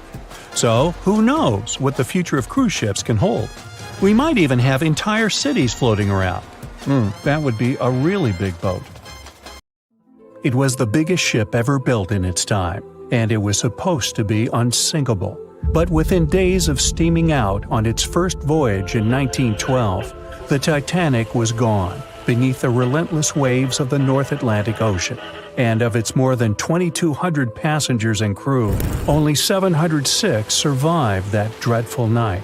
Would a smaller ship have fared any better in the same situation? Did the size of the iceberg truly matter in the end? Was it a mistake for the ship to change course at the last minute as it tried to avoid impact? These are three questions that have people pondering, what if? We do know that Titanic was considered an engineering marvel in its day. Designed by Thomas Andrews for the British shipping company White Star Line, it was just over 880 feet long and 175 feet tall. Built with abundant space for 840 staterooms, a swimming pool, a squash court, a gym, and 2 dining rooms.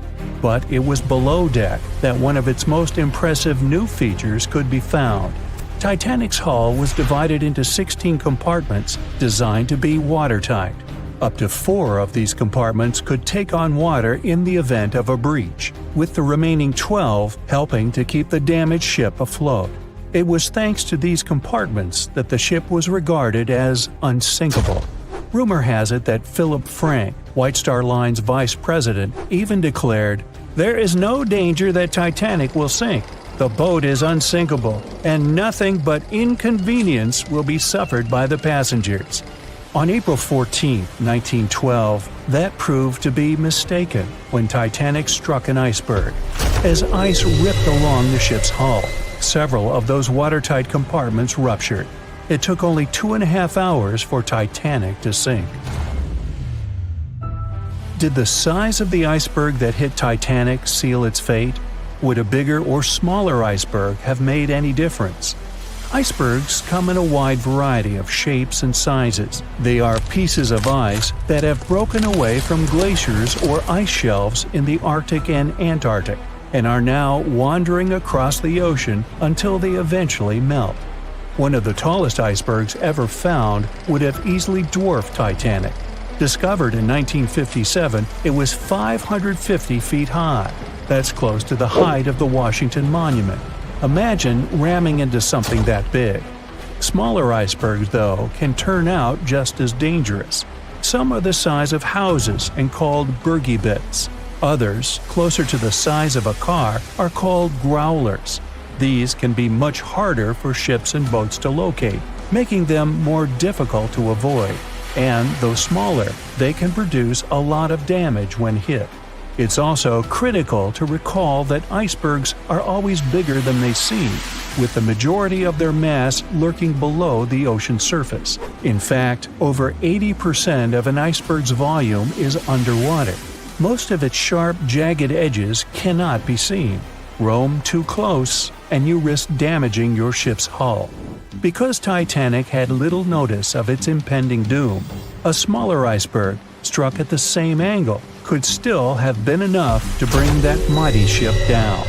Now, it's possible that had the iceberg been larger, it would have been spotted sooner. Titanic might have had time to alter course and avoid the impact. But missing that one iceberg would not have guaranteed Titanic's safety. It was traveling in a dangerous stretch of the Atlantic called Iceberg Alley. It's located 250 miles east and southeast of Newfoundland, Canada. Behind one iceberg, there could be another, and another after that. And so the crew on board had to remain very attentive to avoid several potential collisions, not just one. A smaller ship might have been better suited for the trip. Titanic's size was certainly a challenge when it came to steering. In fact, it had just left her dock in Southampton when it nearly collided with another smaller ocean liner, the SS New York, missing it by just 2 feet. The gigantic steamship was obviously not made for maneuvering quickly in tight quarters. A ship that size required time and space to change course. But when it comes to ships versus icebergs, a ship's size doesn't always matter. The Islander was a steamship designed to travel the Inside Passage in Alaska. In the summer of 1901, it struck an iceberg, which tore a hole in the front portion or bow of the ship. The vessel did not sink right away, and the crew tried to steer it to safety. Ultimately, its bow completely submerged, and its stern was lifted up and out of the water. It didn't take much longer before the ship sank completely. Of the 168 passengers and crew members, 128 survived, and $3 million in gold was lost. Islander had a 240-foot hull, making it almost a quarter of the size of Titanic, and that smaller size didn't seem to be much help in preventing a collision with an iceberg. And then there was the Hans Hedtoft in 1959. Also known as the Little Titanic or the Danish Titanic, it was referred to as the safest ship afloat. It was 272 feet long, with 95 people on board. Much like the real Titanic, the Hans Hedtoft was specifically engineered to handle most of what the sea could throw its way. Along with its double steel bottom, it also had an armored bow and 7 watertight compartments. How could such a ship sink? But it could, and it did. It was on its first voyage, returning to Copenhagen, when it ran into trouble. On January 30th, it hit an iceberg. An SOS was sent, but when the Johannes Cross arrived to help, the Hans Hedtoft was nowhere to be found. The only evidence of the ship's existence was a lifebelt that was washed ashore in Iceland 9 months later. Again, the ship's smaller size didn't work in its favor. A smaller size of Titanic wouldn't have guaranteed a safe voyage in 1912. The final what-if concerns the last-minute choice when the iceberg was spotted and the alarm sounded. First, Titanic could attempt a complete stop, but this wasn't an option as the ship needed a half a mile to come to a halt, and the iceberg was a mere 900 feet away. Second, the Titanic could attempt to avoid the iceberg by steering away from it. This is what the captain ordered, but the attempt was unsuccessful, resulting in a deep gash across the ship's hull. The final option? To hit the iceberg head-on. Would this have made any difference? The answer is an intriguing maybe. Some think a head-on collision would have saved Titanic. In this scenario, the collision would have limited the damage to the very front of the ship. Instead of the iceberg tearing through the hull and compromising several of the watertight compartments, only 4 of the compartments would have been breached. This meant the others could do their job of keeping Titanic afloat. The ship could be stuck, unable to move, but it would remain above water until help arrived. This would provide a ship like Carpathia enough time to reach the scene of the accident and bring the people on board to safety. One of the Titanic's designers, Edward Wilding, made a similar claim during an inquiry into the sinking. He argued that most people would have survived a head-on crash, and that Titanic itself would not have sunk. Others disagree, though. First, the special bulkheads on Titanic were designed specifically to protect the ship against collisions with other vessels, not with icebergs. These compartments would crumple upon impact, absorbing some of the force while the other ship absorbed the rest. Though the damage would still be extensive, the remaining bulkheads would keep the ship afloat. But an iceberg does not have the same flex in a collision as you would experience with another ship. Most of the force would be absorbed by Titanic, resulting in greater damage to the ship. Even worse, the impact would be carried through the full length of the ship. Rivets would burst, seams would tear, the compartments would quickly flood, and the ship would sink even faster, resulting in fewer survivors. In any case, as with most what-ifs, we'll never really know the answer. As tragic as Titanic's first and last voyage was, it did result in changes that helped make venturing out to sea much safer. Findings from hearings on the disaster led to the creation of the International Ice Patrol, or ICC, in 1914, an organization that tracks icebergs in the Atlantic and Arctic Oceans to ensure vessels in the area can avoid them. In the US and Britain, ships were obligated to carry enough lifeboats to accommodate every person aboard. Regular lifeboat drills were made mandatory.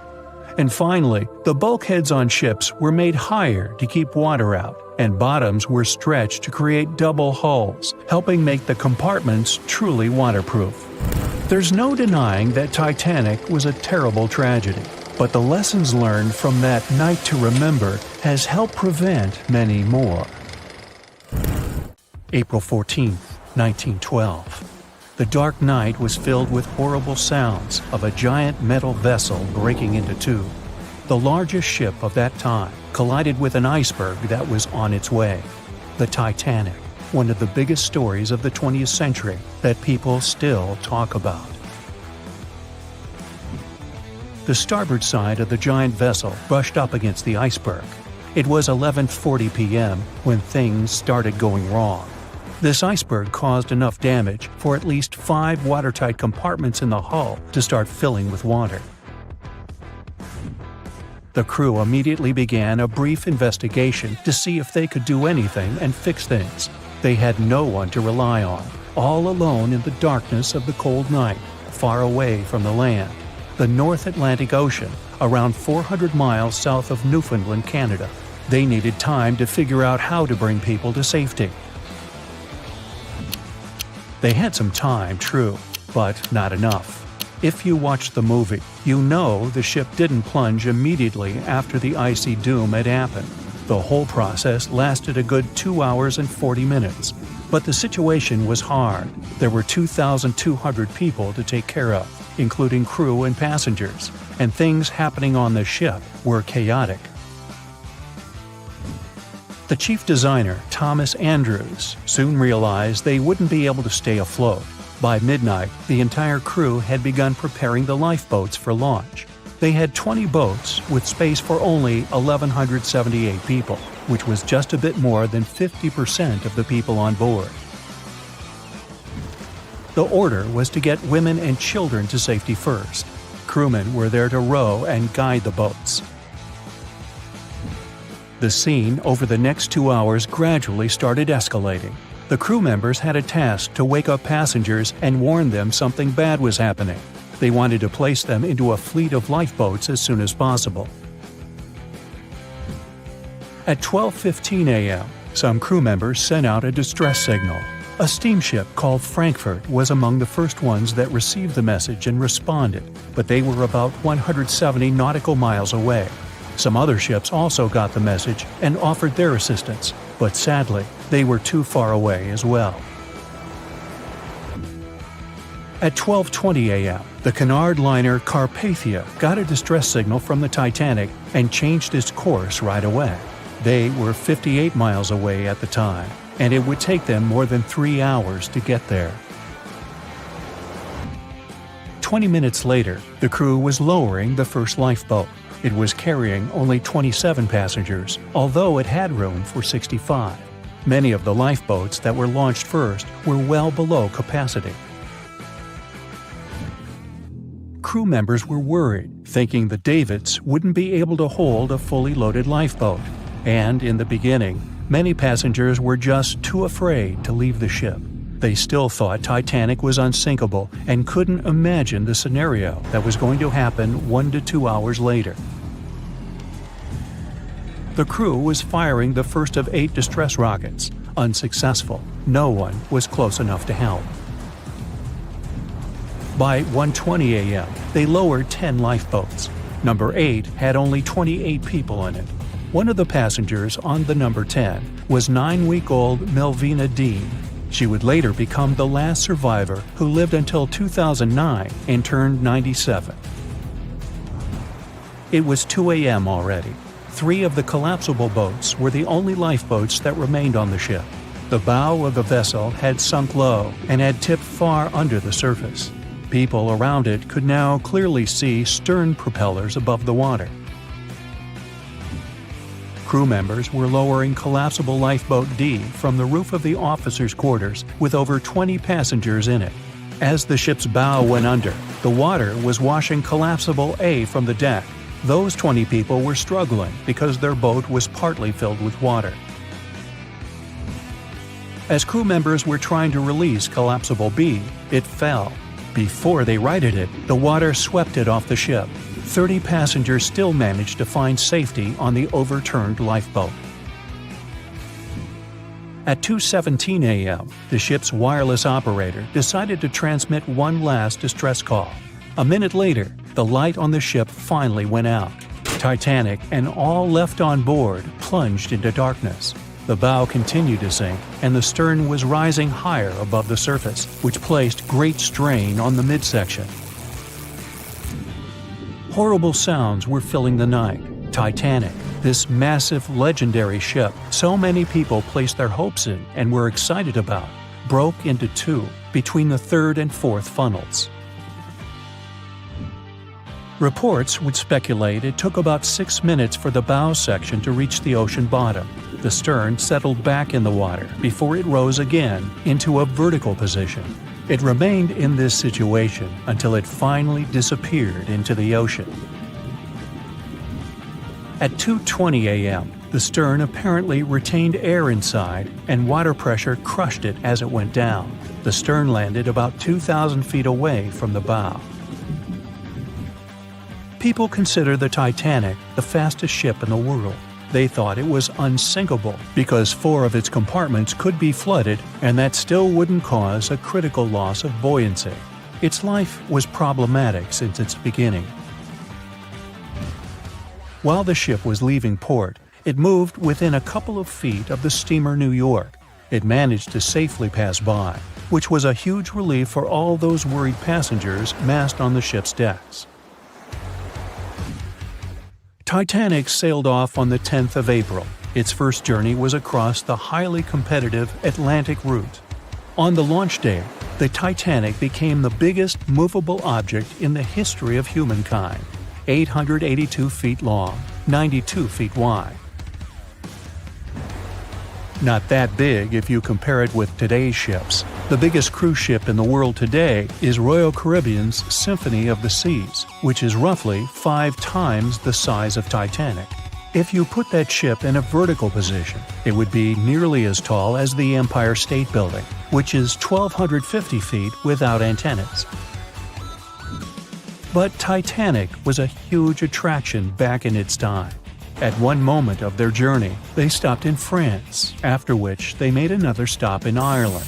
Once the final passengers boarded, the massive ship set out at full speed for their final destination, New York City. 4 days after the beginning of its journey, Titanic failed to divert its course from a huge iceberg, the story we all know about. Only 700 people survived, and most of them were women and children. The night was extremely cold, 1 hour and 20 minutes after Titanic had gone down to the bottom of the ocean. Survivors weren't even sure someone was coming to save them. Finally, they saw the light. It was Carpathia coming towards them. They came for the people in the lifeboats. The crew brought them aboard and pulled a handful of other passengers out of the water. Many ships tried to contact Titanic a few hours after it sank.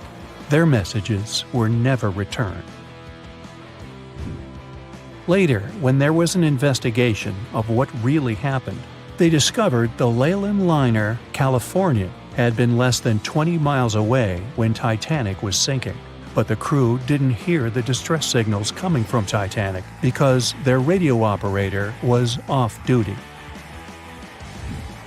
Countries from both sides of the Atlantic were shocked and horrified when they heard details of what happened to Titanic.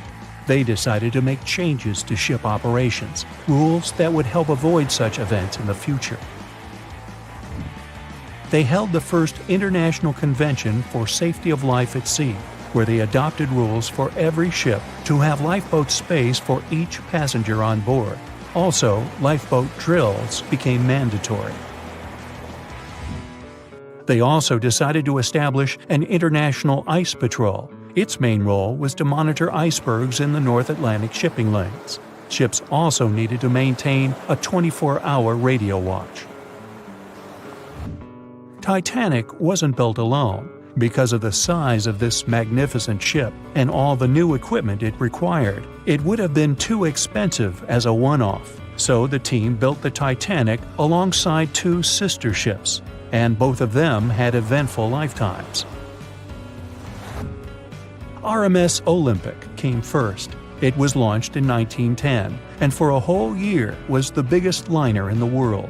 The Britannic was another sister ship that sailed for a while before it too ended down on the ocean bottom. But only Titanic became a legend and one of the most fascinating stories of modern history. The year was 1854, and the SS Arctic, the fastest passenger liner of its time, set out to cross the Atlantic.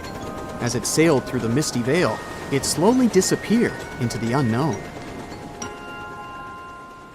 The Collins Line, an American shipping company, was started in 1818 and only began seriously trading in the transatlantic by 1835.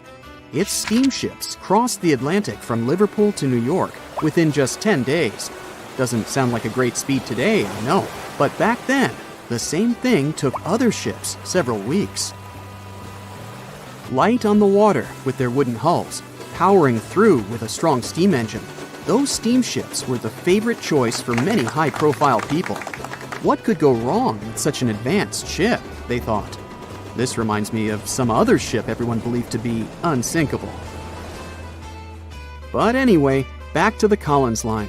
It grew to be a serious contender on transatlantic routes, with only one other competitor, the Cunard's Line. It was a British company also aiming to be the main force through the Arctic Passage. In 1835, the company received a new ship that traveled to Liverpool and came back to New York with the largest cargo ever at that time. From then, the Collins Line was steadily growing. It seemed like there would only be future successes for it. Unfortunately, their lavish ships became costly to run with the amount of coal used. Massive power along with weak wooden hulls meant they needed many repairs after each voyage. So, every trip ended up being expensive. But since the ships were safe and had a great reputation, people were willing to pay the price, and the company was definitely not in crisis. They had achieved something no one had managed to do before them.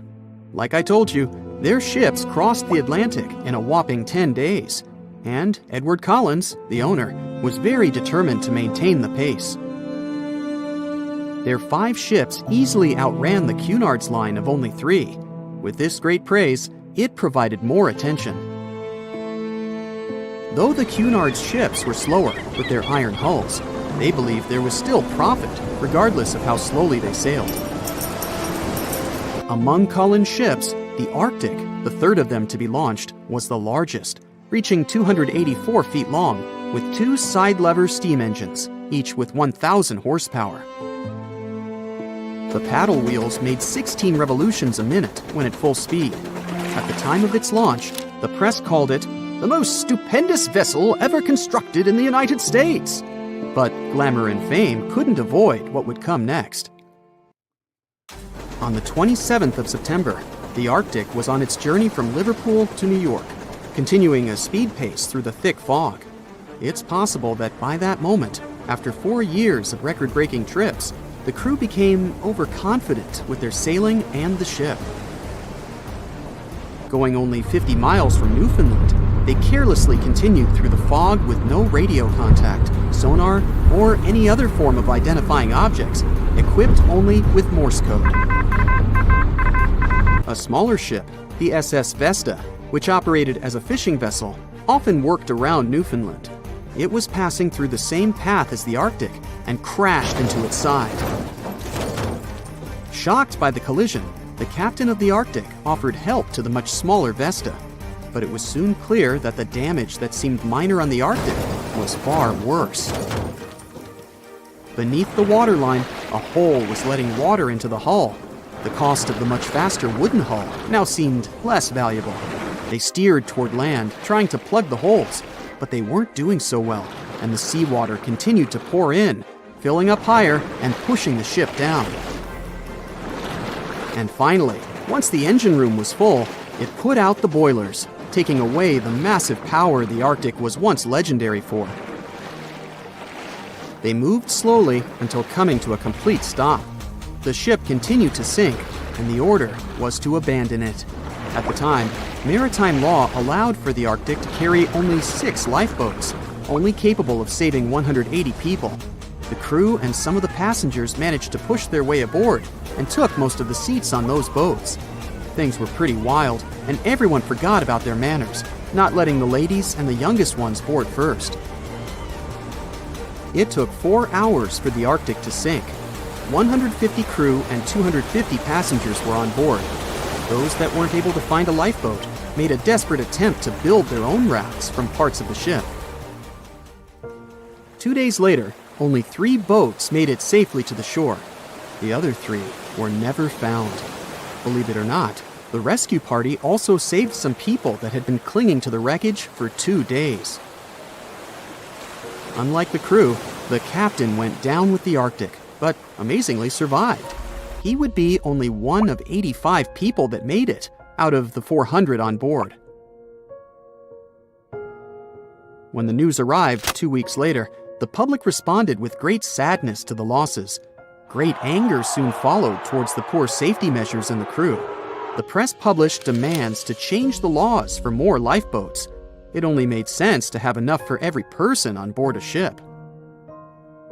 But they ignored those requests. This neglect would lead to more disasters in the future. Enough lifeboats would only come into maritime law some 60 years later, after the disaster of the Titanic. Edward Collins' wife and 2 children were also aboard the ship and didn't return. He was heartbroken, but didn't stop running his business. The Collins line still had a reputation to uphold, the biggest, fastest, and most luxurious on the Atlantic. Edward Collins would now build an even better ship than any other. It was named the Adriatic, and it was the largest ship in the world, 354 feet long. With 2 alternating steam engines that had never been built of this size. These steam engines at the time were at the height of engineering, though today you can only see them in models and toys. With the new addition of 2 masts, the Adriatic would also be able to sail if needed. Luckily, they made some lessons from the disaster of the Arctic. But before their new ship, the Adriatic, was built, another disaster had occurred. The sister ship of the Arctic had also sunk. They believed this second ship was desperate to stay in front of the Cunard's line and hit an iceberg somewhere during the race. This weird contest took the lives of 141 people. The desperation of Collins and his weakly built hulls pushed the company towards bankruptcy in 1858. The newly built Adriatic, costing over $1 million, had only made one voyage in the end. And even that voyage was considered a disaster. The ship collided with a tugboat. It still managed to finish its maiden voyage at a suitable time. After the company had gone bankrupt, they had to sell the ship for only $50,000. They removed the great giant engines, replacing them with only sails. Although it was once the greatest ship on the high seas, it was only 30 years later until it was abandoned, labeled irreparable, and anchored in a river. The other remaining ships were also sold and only used for parts. Edward Collins left the industry altogether, seeking work on dry land instead. As the Collins line was no longer in the mix, the Cunards would grow in strength. Without competition, they would win the Blue Ribbon for the next 30 years, and 180 years later, after producing hundreds of ships. They still have a constant presence on the seas as they provide transatlantic crossings, world voyages, and leisure cruises. To this day, the Cunard Line is the only one to run ships between Europe and America, and it's great proof that it's not always the fastest that's the best. Thick fog is rising over the ocean as the sun is slowly sinking towards the horizon. It's hard to see further away than a few dozen feet, but that's enough to notice a hulking, skeletal shape in the distance. As your ship approaches the figure, your heart beats faster, and then you make out the details of another vessel, abandoned by the looks of it. Ghost ships do exist, and their mysteries aren't always solved. Take MV Hoita, for example. It was a wooden vessel built in 1931 as a luxury yacht. It had served well to various people over 20 years before it was bought by a Samoan sailor and became a merchant ship. In 1955, though, Hoita's service came to an abrupt and mysterious end. On October 3rd, it set sail for another trading voyage that should have taken no more than 48 hours.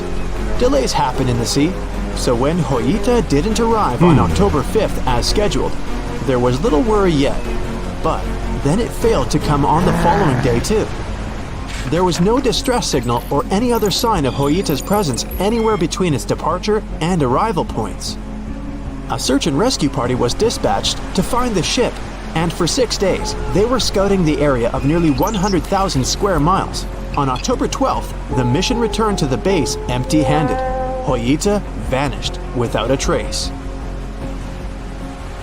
It was only a month later that another merchant ship, Tuvalu, noticed the missing vessel far away from its route, drifting in the open sea and listing heavily. The sailors boarded the ship and found that all of its crew and passengers, 25 people total, were missing, along with all the cargo the vessel had been carrying.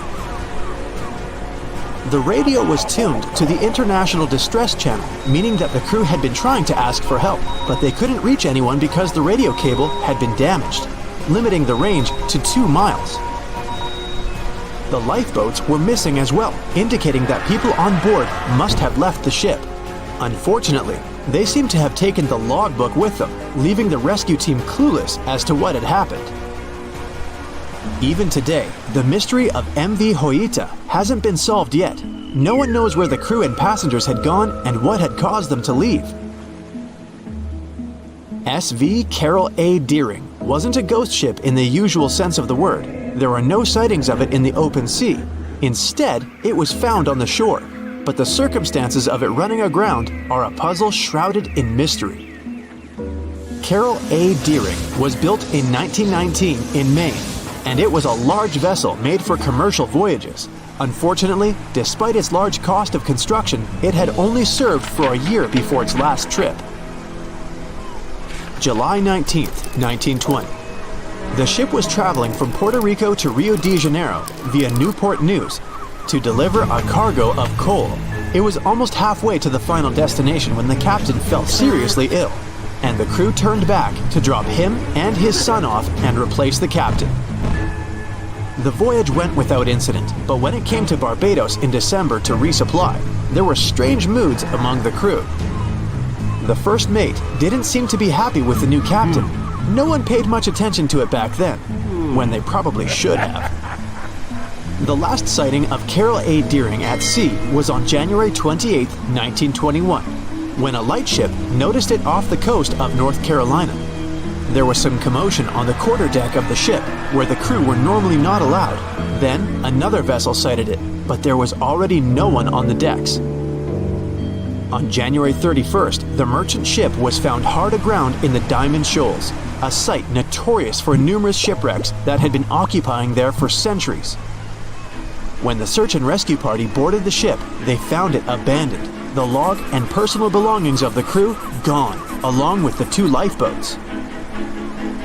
There is still no answer to what happened on board of Carol A. Deering that January, although the most popular version was mutiny. Maybe we'll never find out the truth though. SS Bechimo is perhaps one of the most notable ghost ships in history. This large cargo steamer was built in 1914 in Sweden and plodded its way dutifully over 16 years, trading provisions for pelts with native tribes of Alaska and Canada. But then, on October 1st, 1931, Bechimo got caught in pack ice. At first, it seemed the crew would be able to wait it out and continue on their route because the ship broke free in a couple of days. But in less than a week, it became caught again, this time for good. In another week, a rescue party was sent to fetch 22 of the Bechimo's crew, while another 15 remained behind to wait through the winter if necessary and get the ship back. But a month later, after a powerful blizzard struck their camp, the sailors went out of their shelters only to find the ship gone. Luckily, a few days later, a native hunter told the Bechimo hadn't been lost yet. He'd seen it about 45 miles from where they had been stationed. They managed to track it down, but decided the ship wouldn't survive the winter. So they took the most valuable cargo from its hold and abandoned it. They were wrong though. SS Bechimo did survive that winter, and many more that followed. When the ice broke, it sailed away on its own, drifting listlessly along the shores of Canada and Alaska. There were numerous sightings of the ghost ship, sometimes adrift in the open sea, and at other times stuck in the pack ice again. People attempted to board and salvage it, but weather conditions or lack of equipment always prevented them. SS Bechimo was last sighted by native Alaskans in 1969, 38 years after its abandonment. What became of it later remains unknown. The story of SS Orang Medan is one of the most puzzling and harrowing ghost ship stories of the 20th century. No one even knows for sure if the ship even existed in the first place. It wasn't recorded in Lloyd's Shipping, the International Register of Ships, which makes it either a tall tale or a vessel that avoided being officially recognized for some shady reasons. In any case, the accounts as to what happened to the Medan vary. According to most reports, it was carrying some unknown cargo in the Indonesian waters when a distress call was received by another ship in the vicinity. The officer on duty heard an SOS message, but its contents are different depending on the accounts. The message did not repeat, and the crew of Medan didn't answer to any attempts to contact it back. The ship that received the distress call hurried to the rescue, but they only reached the vessel the following day, when it was already drifting and slightly listing. When the rescuers boarded the ship, they found that none of the crew had survived. However, one lifeboat was missing, which implied that there was at least one crew member who managed to escape. What happened to the rest of the people on board remains a mystery to this day. Still, there are no hard facts about this story, so we might never find out whether SS Orang Medan was actually a ship and not a thing of fiction. SV Zabrina was a 3-mast sailing barge built in 1873 for river trade ships in South America. She served for well over 4 decades, proving to be a sturdy and reliable ship. It was later transferred to Europe, where it continued serving its purpose well. But then, In October 1917, Sabrina set sail on a regular voyage only to be found ashore several days later. Mysteriously, although the ship was perfectly intact, the entire crew of 5 and the captain were gone. There is no direct evidence or hard facts as to what really happened that day.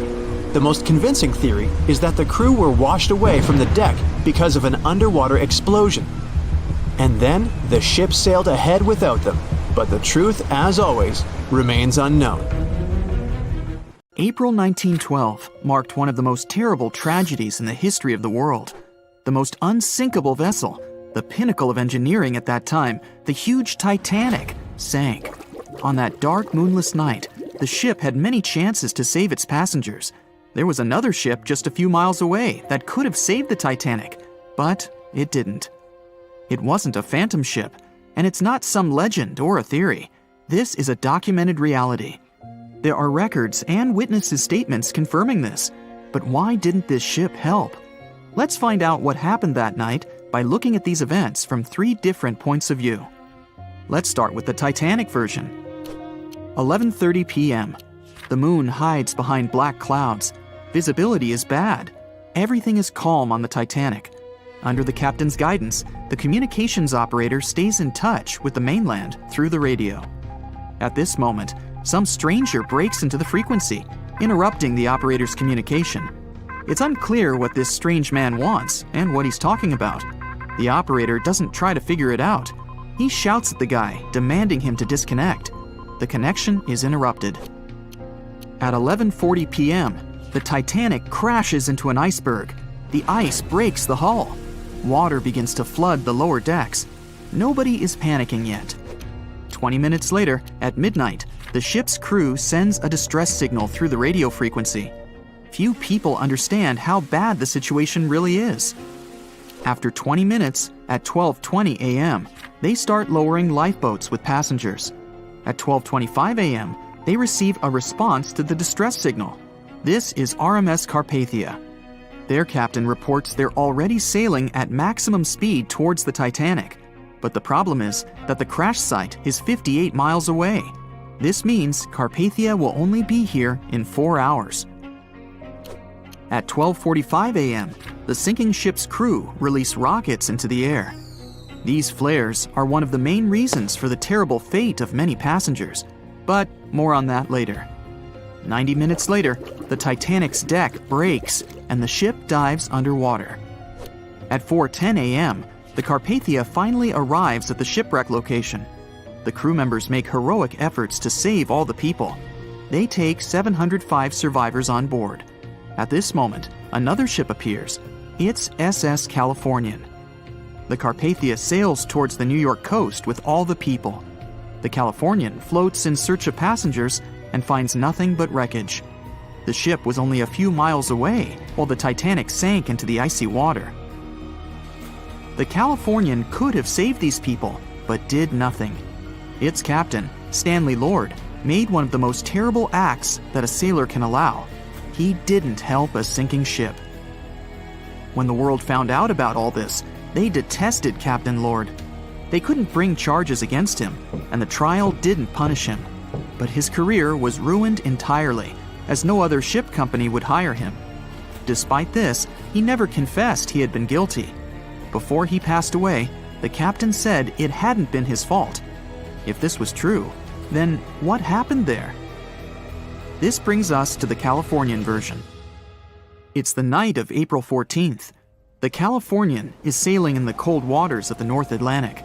The ship gets into a section with a lot of icebergs. At 10:10 p.m., Captain Lord stops the ship. It's too dangerous to move around this area, as they can damage the hull.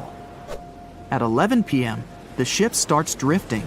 It's impossible to move in such conditions with such poor visibility. The captain knows that the Titanic is coming here, so he orders the radio operator to warn the ship about the danger. Radio operator Evans turns on the receiver and tries to contact the Titanic. He spends about 30 minutes on it. The connection is finally established.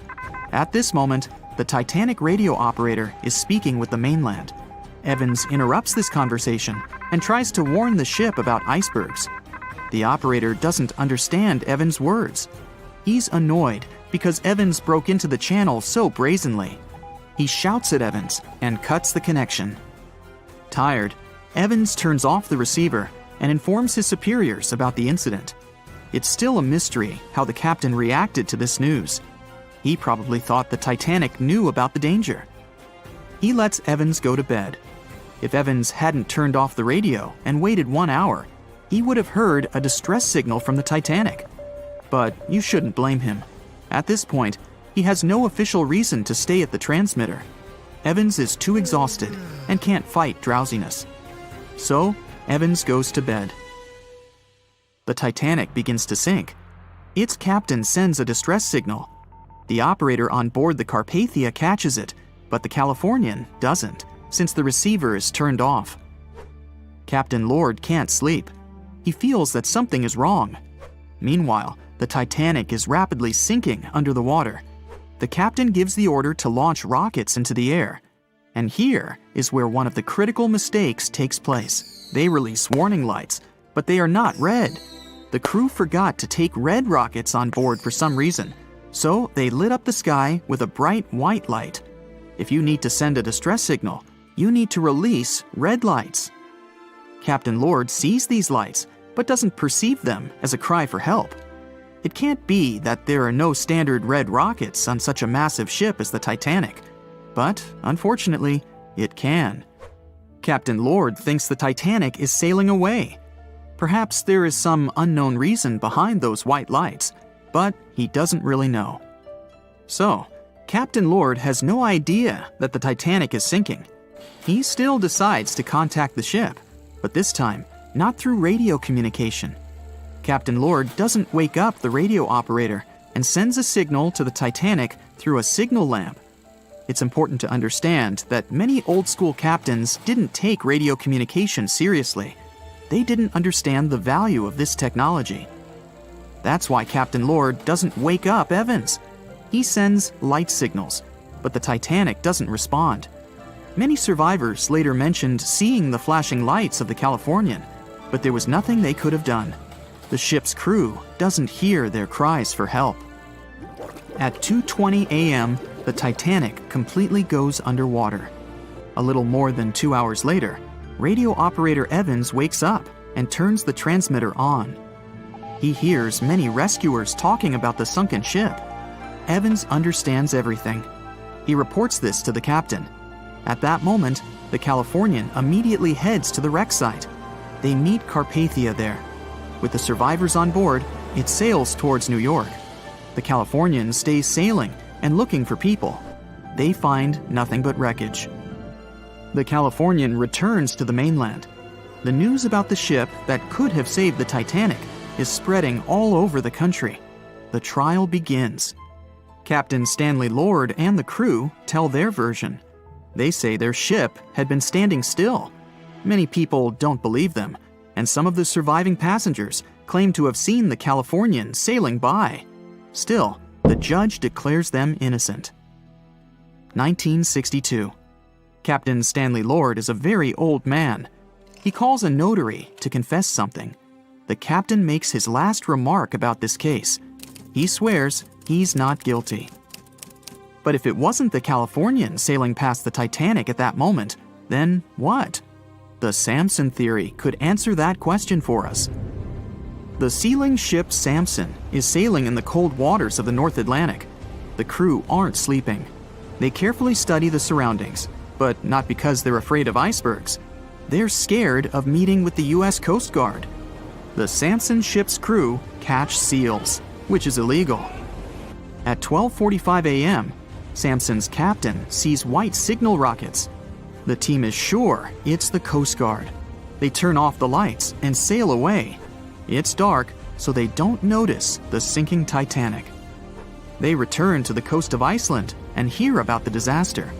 They realize they have abandoned the drowning passengers. The nephew of one of Samson's crew members reads about this story in his uncle's diary. The nephew asks for permission to publish these recordings.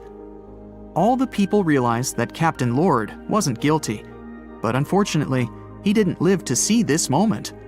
Actually, it's still unknown who is guilty in this story.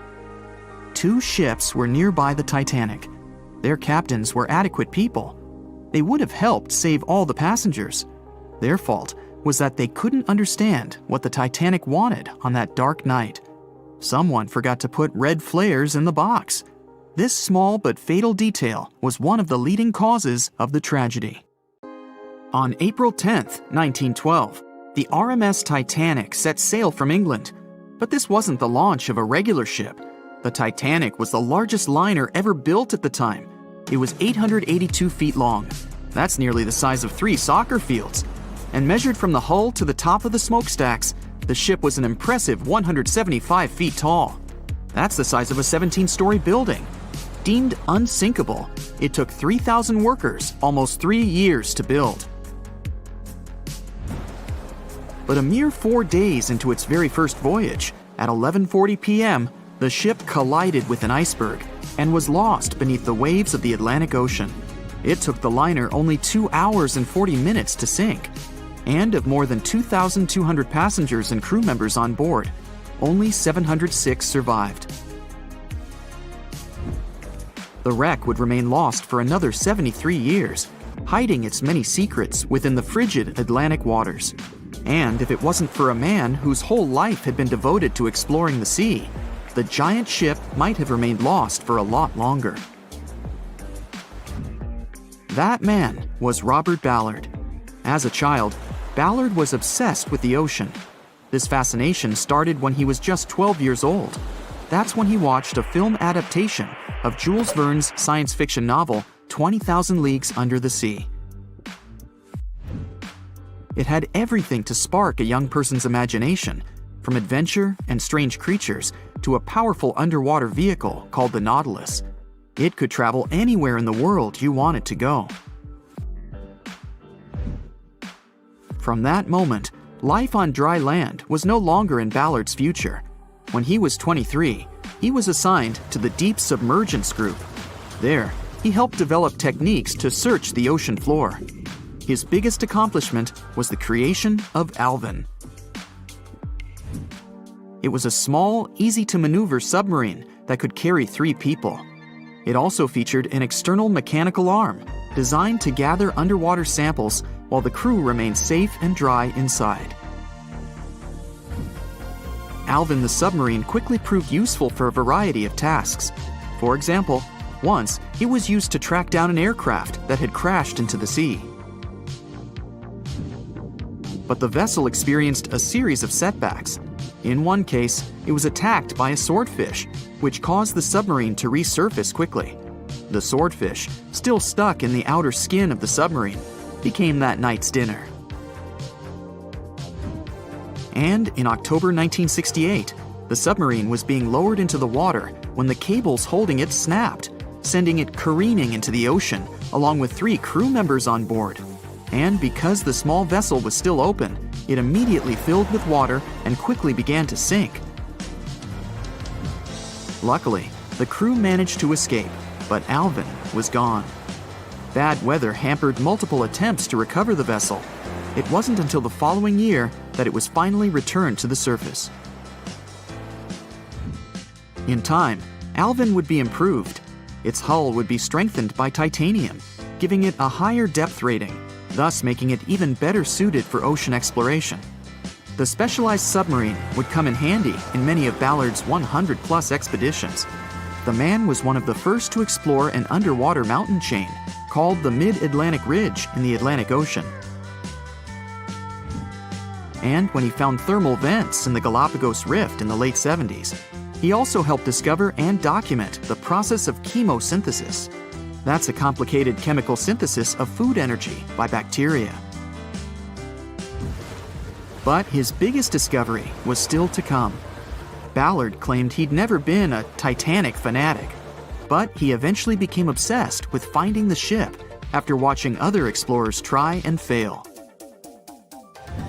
As he said, Titanic was clearly the big Mount Everest at the time.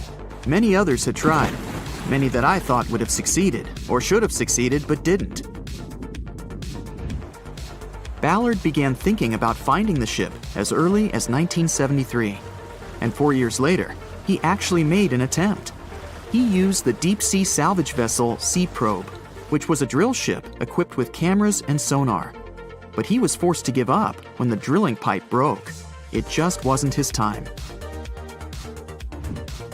In the early 80s, a Texas oil man named Jack Grimm tried to find the wreck on 3 different occasions. Once, Grimm was actually right over the Titanic, but his equipment failed to detect it. That's what we call extreme bad luck. Ballard was just biding his time. He needed a plan and some help. The first issue was getting down to the bottom of the Atlantic. The furthest down he had ever traveled before was 20,000 feet, and this trip took him 3 hours, and that didn't include the way back up. Ballard knew he could use Alvin, already enhanced with a titanium hull to withstand the pressure of the ocean. But he also needed something that didn't require him to actually go down with it. An unpiloted remote-controlled submarine would be ideal. But first, he would have to create one. He reached out to the authorities, hoping they would provide funding for his project. And though officials had no interest in the Titanic, they were willing to help. But there was a catch. Ballard had to first focus on tracking down 2 submarines, the Thresher and the Scorpion, which had sunk to the bottom of the Atlantic Ocean in the 1960s. The authorities were hoping to study them to find out why they had sunk in the first place. They also wanted to know if they could be recovered or if it was safe to leave them on the ocean floor. Only when he had successfully completed this task would he be free to use any remaining time on his contract to find the Titanic. With no other options for funding, Ballard took the offer. He got to work. First, he created 2 new devices. Argo was an unpiloted deep-towed undersea video camera sled. It was designed to take photos and record videos from a series of cameras mounted on it. It could work at depths of up to 20,000 feet, and it could also explore nearly 98% of the ocean floor. Argo was supposed to be tethered to a boat. As the boat moved, Argo would be pulled behind, floating just above the ocean floor. The camera would then transmit images to the surface.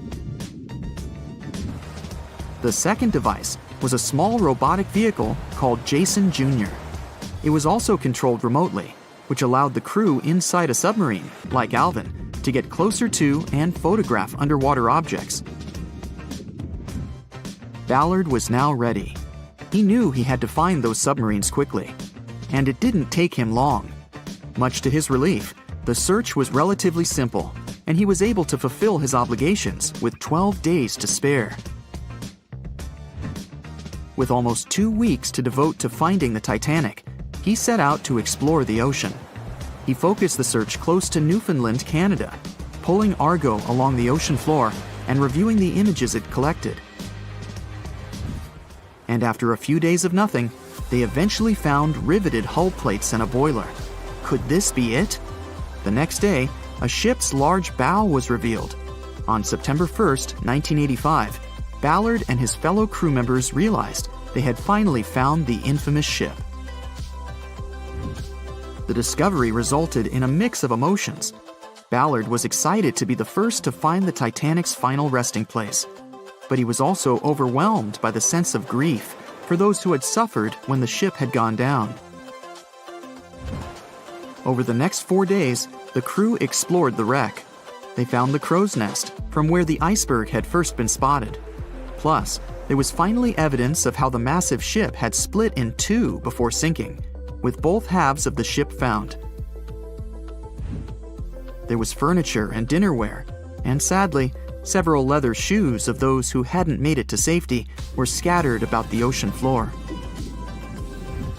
Ballard succeeded where others had failed and became an instant celebrity around the world. You'd think that locating the Titanic would be enough for one man, but not for Ballard. In 2019, he took on the challenge of solving another mystery, the disappearance of Amelia Earhart. Earhart had attempted to be the first woman to fly around the world. Unfortunately, she disappeared somewhere over the Pacific Ocean in 1937. she and her plane were never found. Ballard hoped that his luck with the Titanic would help with finding where Earhart had gone down, but his expedition failed to find anything. And though Robert Ballard has found more shipwrecks than anybody else, it's only the tip of the iceberg. It's estimated that there are over 3 million shipwrecks in the ocean, and Ballard has only located 100 of them. Now, in his late 70s, the man is hoping to encourage young people to continue his work of exploring the ocean and its many mysteries. In 1989, he started the Jason Learning Project to inspire grade school students to pursue science, technology, engineering, and math. He has his own research vessel called the EV Nautilus, after the name of the submarine in Jules Verne's novel, a fitting tribute to the story that inspired his career. The night was dark and scary. A few hundred people were sitting in lifeboats, not knowing what would happen next or what their lives would look like from that moment on. All they knew was the giant ship they had been sailing on just a couple of hours earlier disappeared in front of their eyes. They were alone, waiting for help. Is anyone even coming? They had no idea if the rest of the ships that were traveling relatively close to them had heard their call for help. There was nothing else to do but wait. The Titanic, an iceberg, and one night, April 14th, 1912. It's one of the most famous stories from modern history that everyone talks about, even now, more than 100 years later. The 16 lifeboats on board could only accommodate a little more than 50%, 1,178 people, of the total number of passengers that were on board. And many of them were still half empty. In one of them, there was a little 2-month-old girl, Milvina Dean, the youngest passenger on board the giant ship. Her parents had decided to leave England because they wanted to build a better life in the United States. Her father had some family in Kansas, and he hoped they could start their own business there. The Dean family didn't actually choose to be on board this giant legendary liner, but because of a coal strike, they got transferred there, so they boarded it at Southampton as third-class passengers. Milvina's father felt when their ship hit the iceberg on that cold and seemingly peaceful night. He immediately went up to investigate. When he saw that people were panicking and that the crew members were giving warnings on the actual danger of the situation, he rushed to their cabin to find his wife. He told her to dress the children and quickly go up on deck. The crew members gave the order to get the lifeboats ready and start transferring women and children there first. It was a chance for at least some family members to get to safety. Milvina, her mother, and her brother got in Lifeboat 10. They were among the first off the liner out of the 706 crew members and passengers who managed to escape the sinking ship. Later, the liner called Carpathia heard their call for help, came for the passengers, and took them to New York. Her father, unfortunately, stayed behind them and didn't manage to save himself. Milvina grew up in Ashurst, England, which wasn't far from where she set sail on the ship. She spent her life working as a secretary and an assistant in small businesses in Southampton. She never married. Milvina always used to say she never spoke about the whole Titanic thing because she remembered nothing about it, so she didn't want people to think she was just drawing attention to herself. But in 1985, a French-American team got together and located the wreck of the Titanic. It was around 370 miles east of Mistaken Point, Newfoundland, in water that was more than 2 miles deep. That's when they confirmed the ship split in two. For decades, people believed the ship sank in one piece. They thought the only significant damage was the damage the hull got from its contact with the iceberg. In reality, it broke in half, right between its third and fourth funnels. It happened shortly before the ship disappeared under the surface of the water, and the whole thing, starting from the moment when they hit the iceberg, lasted around 2 hours and 40 minutes. People didn't pay that much attention to the Titanic until this team of researchers found the wreck. In the last year of her life, she sold some of her family's possessions at auction to pay for her stay in a nursing home.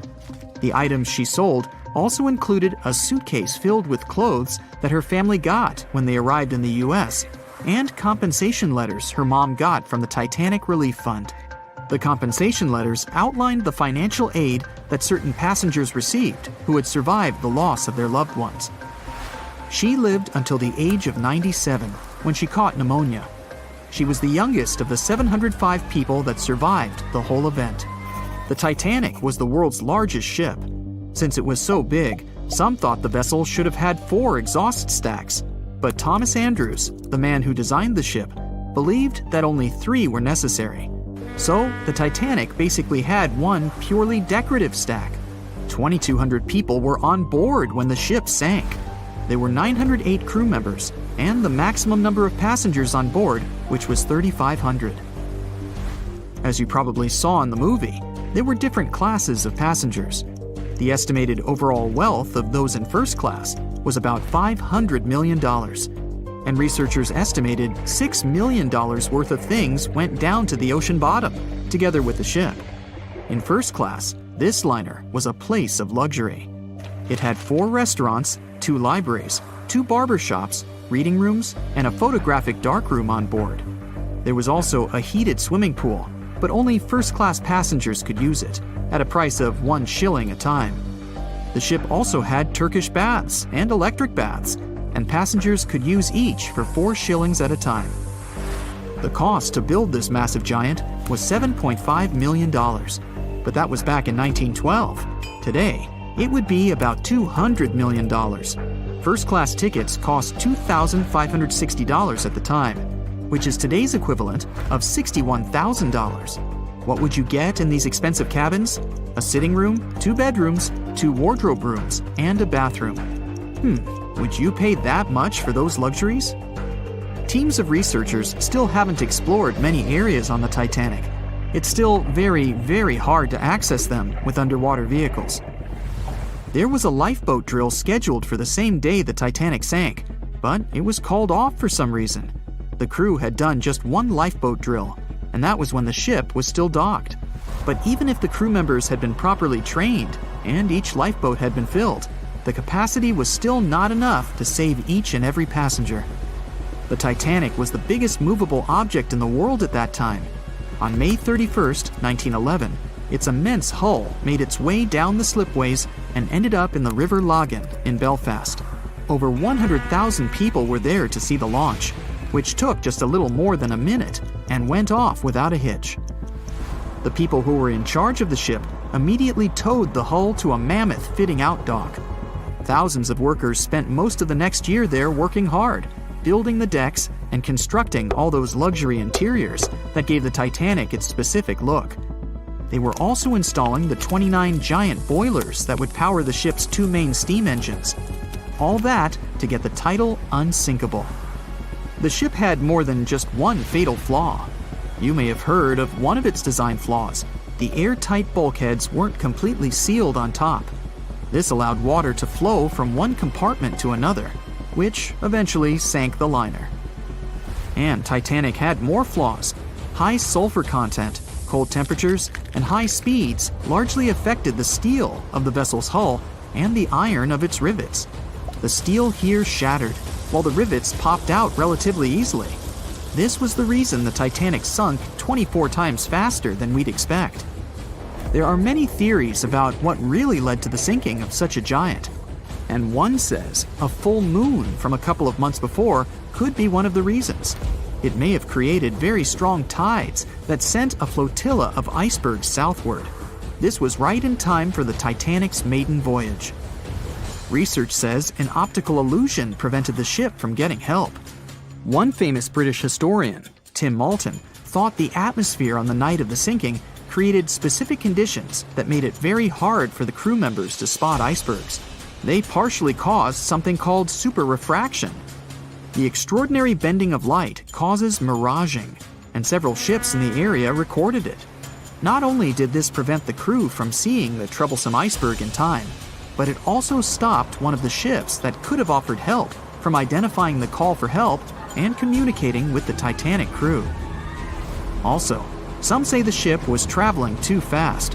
From the start, they blamed the skipper for sailing such a big liner at such a high speed, 22 knots, through the cold and unpredictable waters of the North Atlantic, which was full of hidden icebergs.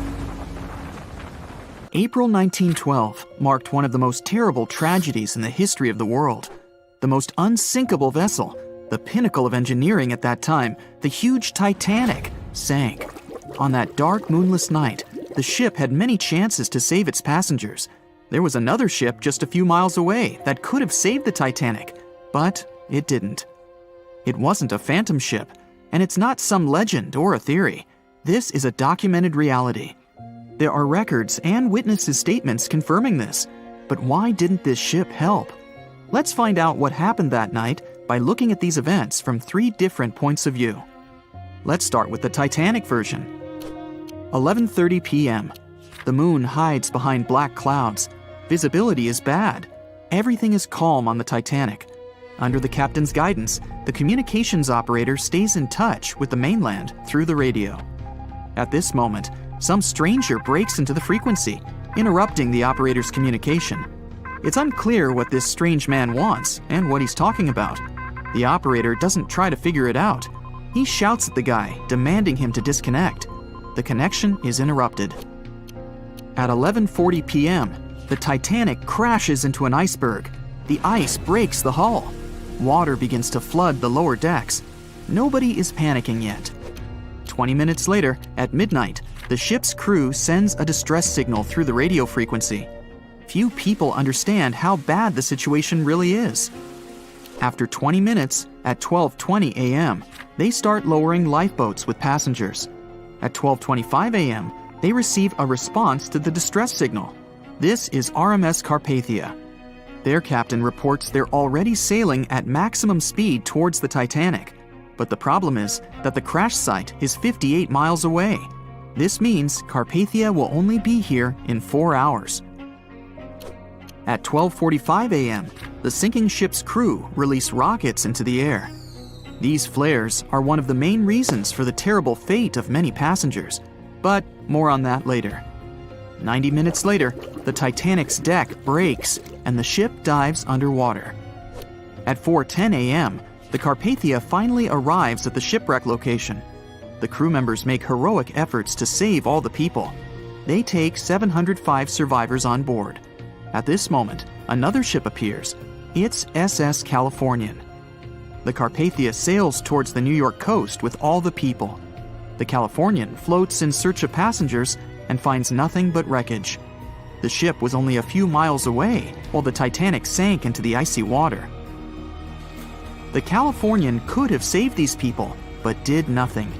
Its captain, Stanley Lord, made one of the most terrible acts that a sailor can allow. He didn't help a sinking ship. When the world found out about all this, they detested Captain Lord. They couldn't bring charges against him, and the trial didn't punish him. But his career was ruined entirely, as no other ship company would hire him. Despite this, he never confessed he had been guilty. Before he passed away, the captain said it hadn't been his fault. If this was true, then what happened there?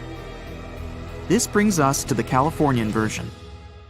It's the night of April 14th. The Californian is sailing in the cold waters of the North Atlantic. The ship gets into a section with a lot of icebergs. At 10:10 p.m., Captain Lord stops the ship. It's too dangerous to move around this area, as they can damage the hull. At 11 p.m., the ship starts drifting. It's impossible to move in such conditions with such poor visibility. The captain knows that the Titanic is coming here, so he orders the radio operator to warn the ship about the danger. Radio operator Evans turns on the receiver and tries to contact the Titanic. He spends about 30 minutes on it. The connection is finally established. At this moment, the Titanic radio operator is speaking with the mainland. Evans interrupts this conversation and tries to warn the ship about icebergs. The operator doesn't understand Evans' words.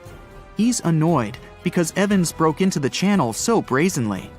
He shouts at Evans and cuts the connection. Tired, Evans turns off the receiver and informs his superiors about the incident. It's still a mystery how the captain reacted to this news. He probably thought the Titanic knew about the danger. He lets Evans go to bed. If Evans hadn't turned off the radio and waited 1 hour, he would have heard a distress signal from the Titanic. But you shouldn't blame him. At this point, He has no official reason to stay at the transmitter. Evans is too exhausted and can't fight drowsiness. So, Evans goes to bed. The Titanic begins to sink. Its captain sends a distress signal.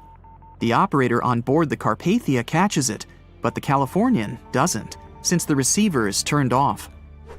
Captain Lord can't sleep. He feels that something is wrong. Meanwhile, the Titanic is rapidly sinking under the water. The captain gives the order to launch rockets into the air. And here is where one of the critical mistakes takes place. They release warning lights, but they are not red. The crew forgot to take red rockets on board for some reason, so they lit up the sky with a bright white light. If you need to send a distress signal, you need to release red lights. Captain Lord sees these lights, but doesn't perceive them as a cry for help. It can't be that there are no standard red rockets on such a massive ship as the Titanic. But, unfortunately, it can. Captain Lord thinks the Titanic is sailing away. Perhaps there is some unknown reason behind those white lights, but he doesn't really know. So, Captain Lord has no idea that the Titanic is sinking.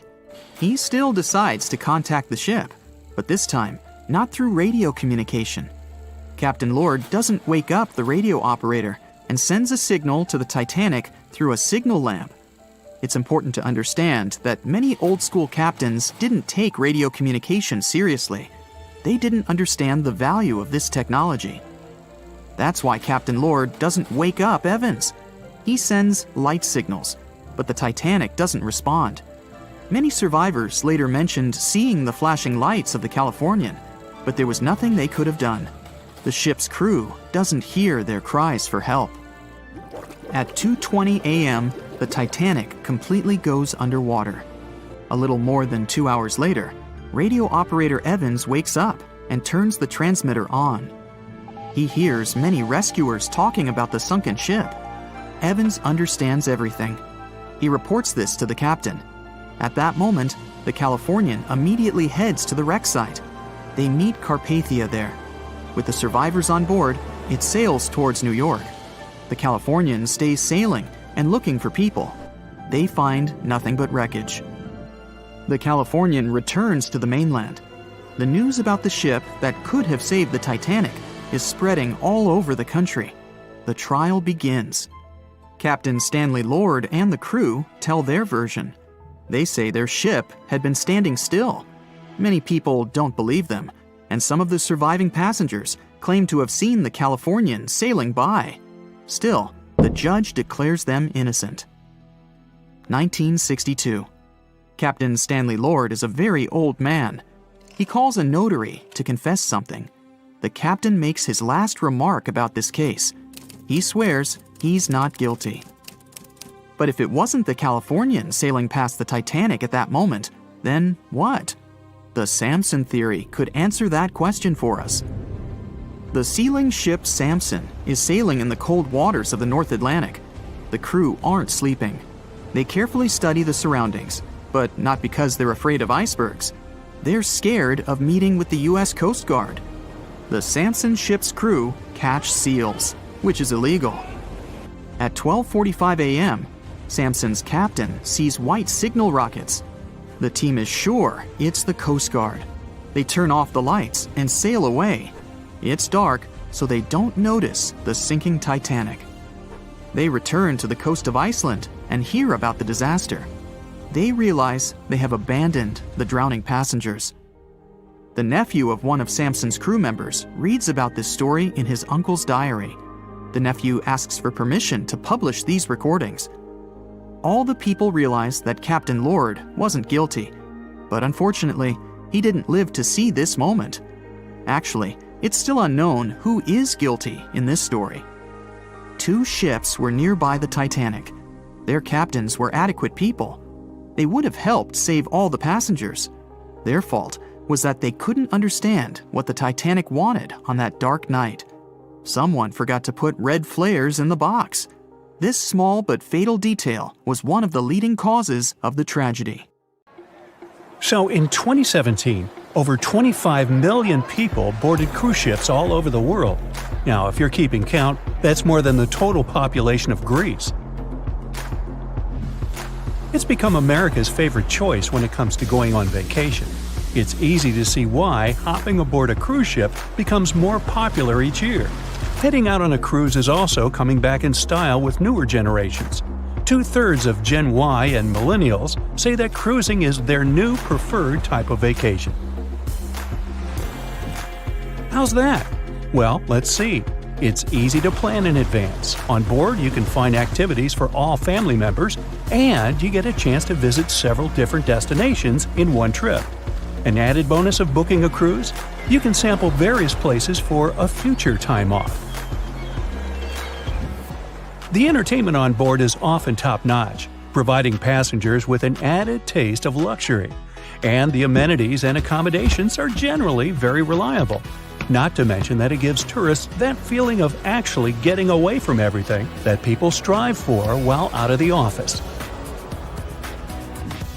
Royal Caribbean International is one of the largest cruise lines in the world, with just over 19% of the cruise market as of 2018. Its current fleet is divided into many different classes of ships, including the Voyager class, Radiance, and Quantum. The latest addition to the Royal Caribbean International's impressive fleet was built in 2018. Wonder of the Seas is now the largest cruise ship in the world. Since this spectacular liner has just had her maiden voyage in March 2022, let's look at some of the incredible perks it has to offer its passengers. For starters, the boat is so big that it had to be split into neighborhoods. Well, it figures since Wonder of the Seas can accommodate almost 7,000 passengers. Fond of New York? Well, no worries. Wonder of the Seas has a central park of its own, with an estimated 10,000 plants to check out. The ship's central park is a feature of all Oasis-class ships, being one of the so-called neighborhoods. Let's look at some other areas, shall we? Like this boardwalk, a place that includes an arcade, a candy store, and a sports bar. It's best suited for long walks. There's a pool and sports zone on Wonder of the Sea. These areas feature the ship's numerous pools and hot tubs. There are many activities to check out on the sports court. Then there's the Royal Promenade, or Promenade if you prefer. That's the main road on Wonder of the Seas, with bars, lounges, and places to grab a cup of coffee, or a luxurious latte. The entertainment neighborhood is the focal point for leisure activities on the ship. Here, guests can find a comedy club, an ice skating rink, and even a theater. The spa and fitness area is a tranquil zone with a huge array of treatments available. The fitness center is free of charge, by the way, so there's no excuse for guests to skip a leg day. An extra 8th zone was added to Wonder of the Seas. It's called the Suite Neighborhood. This is an exclusive area designed for guests staying in the suites. Oh, now I get it. It's located at the top of the ship. Guests here have designated staff members called Royal Genies. Yeah, if you rub a lamp in your suite, they appear. Nah, not really. The genies are similar to butlers. They can cater to just a few cabins. Of course, the cruise line wants to divert other guests from asking these crew members various questions and taking their time. That's why the genies don't wear name tags in public areas. As for its itinerary, Wonder of the Seas was initially supposed to be homeported in China. But Royal Caribbean decided to move the liner to the United States. In March 2022, the ship started its journey with 7-night Eastern and Western Caribbean itineraries. In May 2022, Wonder of the Seas is scheduled for a trip to Europe, with Western Mediterranean cruises from Barcelona and Rome planned for its guests. Passengers will also be able to visit Palma de Mallorca, Spain, and Capri, Italy. When the summer season is over, Wonder of the Seas is scheduled to return to Florida to offer year-round sailing starting November 2022. And by the way, there is no truth to the rumor that a special cruise only for highly allergic and hay fever sufferers will be called the Wonder of the Sneeze. Nope, not at all. Now, it's hard to imagine a ship so massive that can accommodate so many amenities on board. For example, the Titanic was the largest ship of its time, measuring 882 feet in length. And Wonder of the Seas is not only 1,188 feet long, it's also 36% taller and 34% wider. Speaking of lifeboats, which I am about to, Titanic had a mere 20 lifeboats on board, which was tragically not enough to fit all the passengers after the ship hit the iceberg. But Wonder of the Seas has an even smaller number of lifeboats, 18 to be precise. Sounds weird and dangerous? Well, not really, given that each of these lifeboats can accommodate up to 370 people. It means that all the passengers and crew members, an estimated 8,000 people if fully booked, are going to be safe in case of an emergency.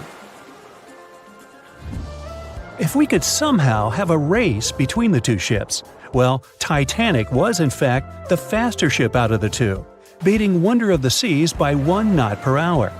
Cruise ship passengers today are more interested in the experience rather than the speed of the boat itself. That's why how fast a ship can travel is not an extremely important aspect nowadays. In terms of costs, Titanic cost around $7.5 million at the time of its construction. It's the equivalent of about $200 million today. How about Wonder of the Seas? Well, it cost a staggering $1.35 billion to build, making it 6 times more expensive than the Titanic. How about we compare ticket prices? Well, in this case, the least expensive ticket on Titanic was £7. It's about $1,000 today. The cheapest ticket on Wonder of the Seas is currently $423, but prices may vary depending on the location, season, itinerary, and how much you tip your royal genie. And I know you were going to ask, how about icebergs? Well, Titanic steamed in the frigid North Atlantic, where you had to be on the lookout for those. Wonder of the Seas will be cruising the balmy Caribbean, where the worst thing you can hit on is 17 and blackjack. Oops, busted. Anyway, set side by side with its other sisters from the Royal Caribbean Fleet, Wonder of the Seas is equally as impressive. The company's earliest ships could host about 2,500 people. This included passengers and the staff. Such ships were Splendor of the Seas, Legend of the Seas, and the smallest of them all, Thumbelina of the Seas. No, wait, that should be Empress of the Seas. Oops, my bad. The largest ships in the company's fleet can now house about 9,000 people altogether. That's almost 3 times the size and capacity of the earlier liners. Wonder of the Seas is one of them, as well as Harmony of the Seas and Symphony of the Seas. Are you seeing a pattern here? Yup, if you ever encounter a ship with Of the Seas in its name, it's safe to assume it belongs to Royal Caribbean. But if it's a can of tuna, it might actually be Chicken of the Sea. Hey, I like tuna.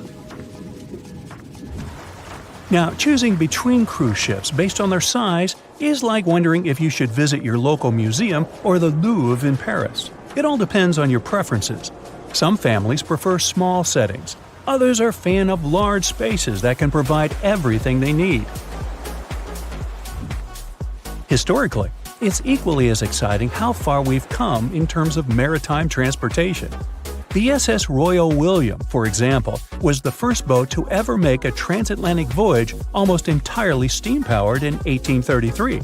And it was a mere 160 feet long and could house roughly 155 passengers. And if the seas were calm, then they were housed less roughly. Similarly, the first modern megaship in the world was the MS Sovereign of the Seas.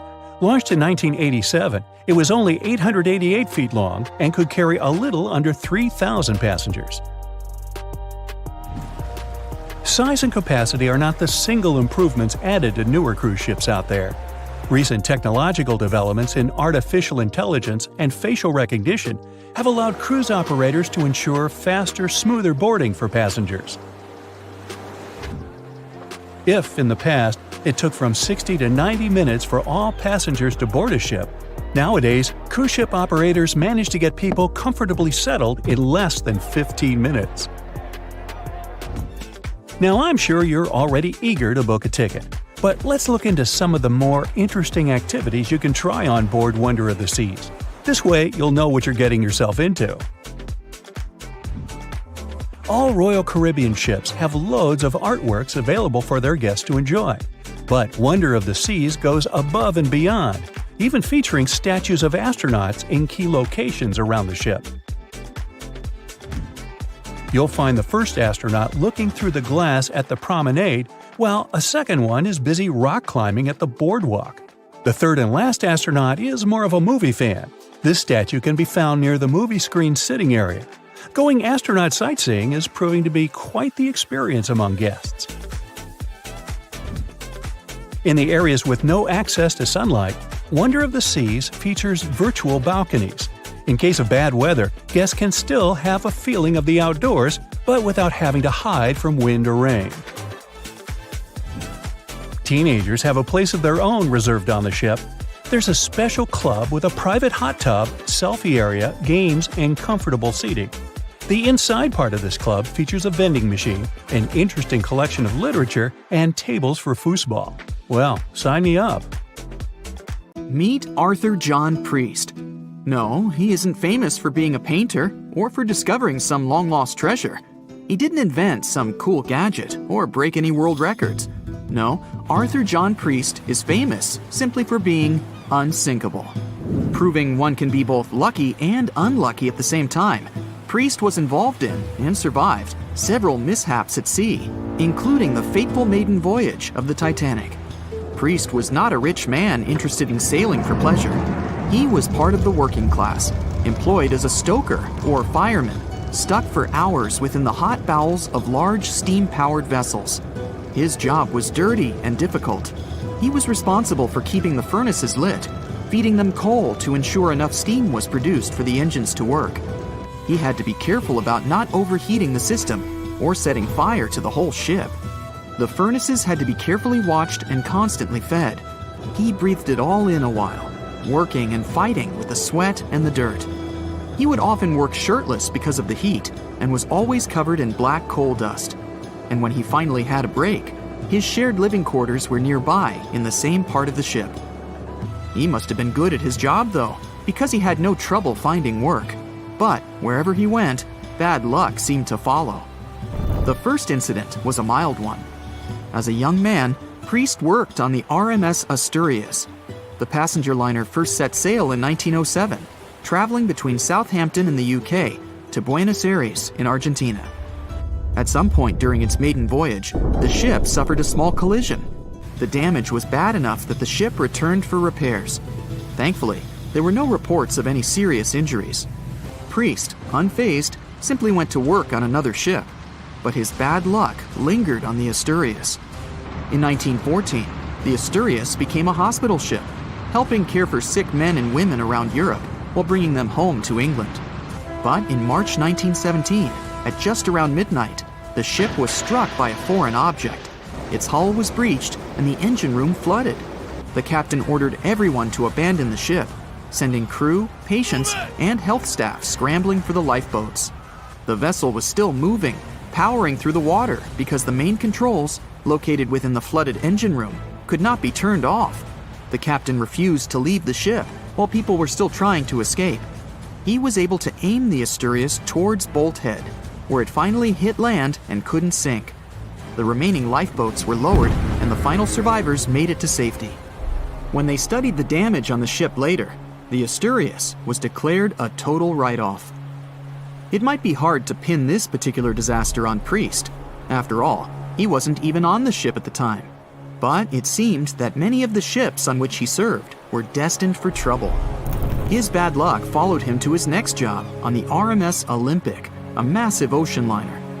The Olympic was big. In fact, it had been designed and built as part of the fleet that included the Titanic. But with size came sacrifice. The Olympic was great at moving in one direction, but very difficult to handle when it needed to turn. It was September 1911. The Olympic was trying to alter its course. The Hawk, a smaller ship sailing nearby, didn't give the larger vessel enough room to maneuver, and the two slammed into each other. Because the Hawk was engineered to deal with potential confrontations when out at sea, its reinforced bow tore through the Olympic. Two large gashes appeared on the ocean liner's side. The propeller shaft was badly twisted, and worse, the ship began to take on water. Somehow, the Olympic made it to shore without sinking, and nobody was seriously hurt. Priest had no idea that this was just a small taste of what his future held for him. He next found employment on a brand new ship, a better ship, an unsinkable marvel that was said to be the biggest vessel to have ever been built. Yes, he was going to work on the Titanic. And what a job! It took 29 boilers, requiring 850 tons of coal a day to produce enough steam to power the Titanic. Priest was just one of 150 stokers toiling away in the ship's underbelly, keeping those fires burning day and night. He made around $30 a month. But on April 14, 1912, he would find himself flung from a world of extreme heat to one of blistering cold. At approximately 11:35 p.m., the crew spotted an iceberg. The Titanic tried to avoid it, but the alarm had been sounded too late. 5 minutes later, the two collided. The iceberg tore through the hull, and the once watertight compartments inside were badly ruptured. As the cold Atlantic water flooded in, the ship began to sink. Distress signals were sent, but the closest ship, the Carpathia, was over 3 hours away.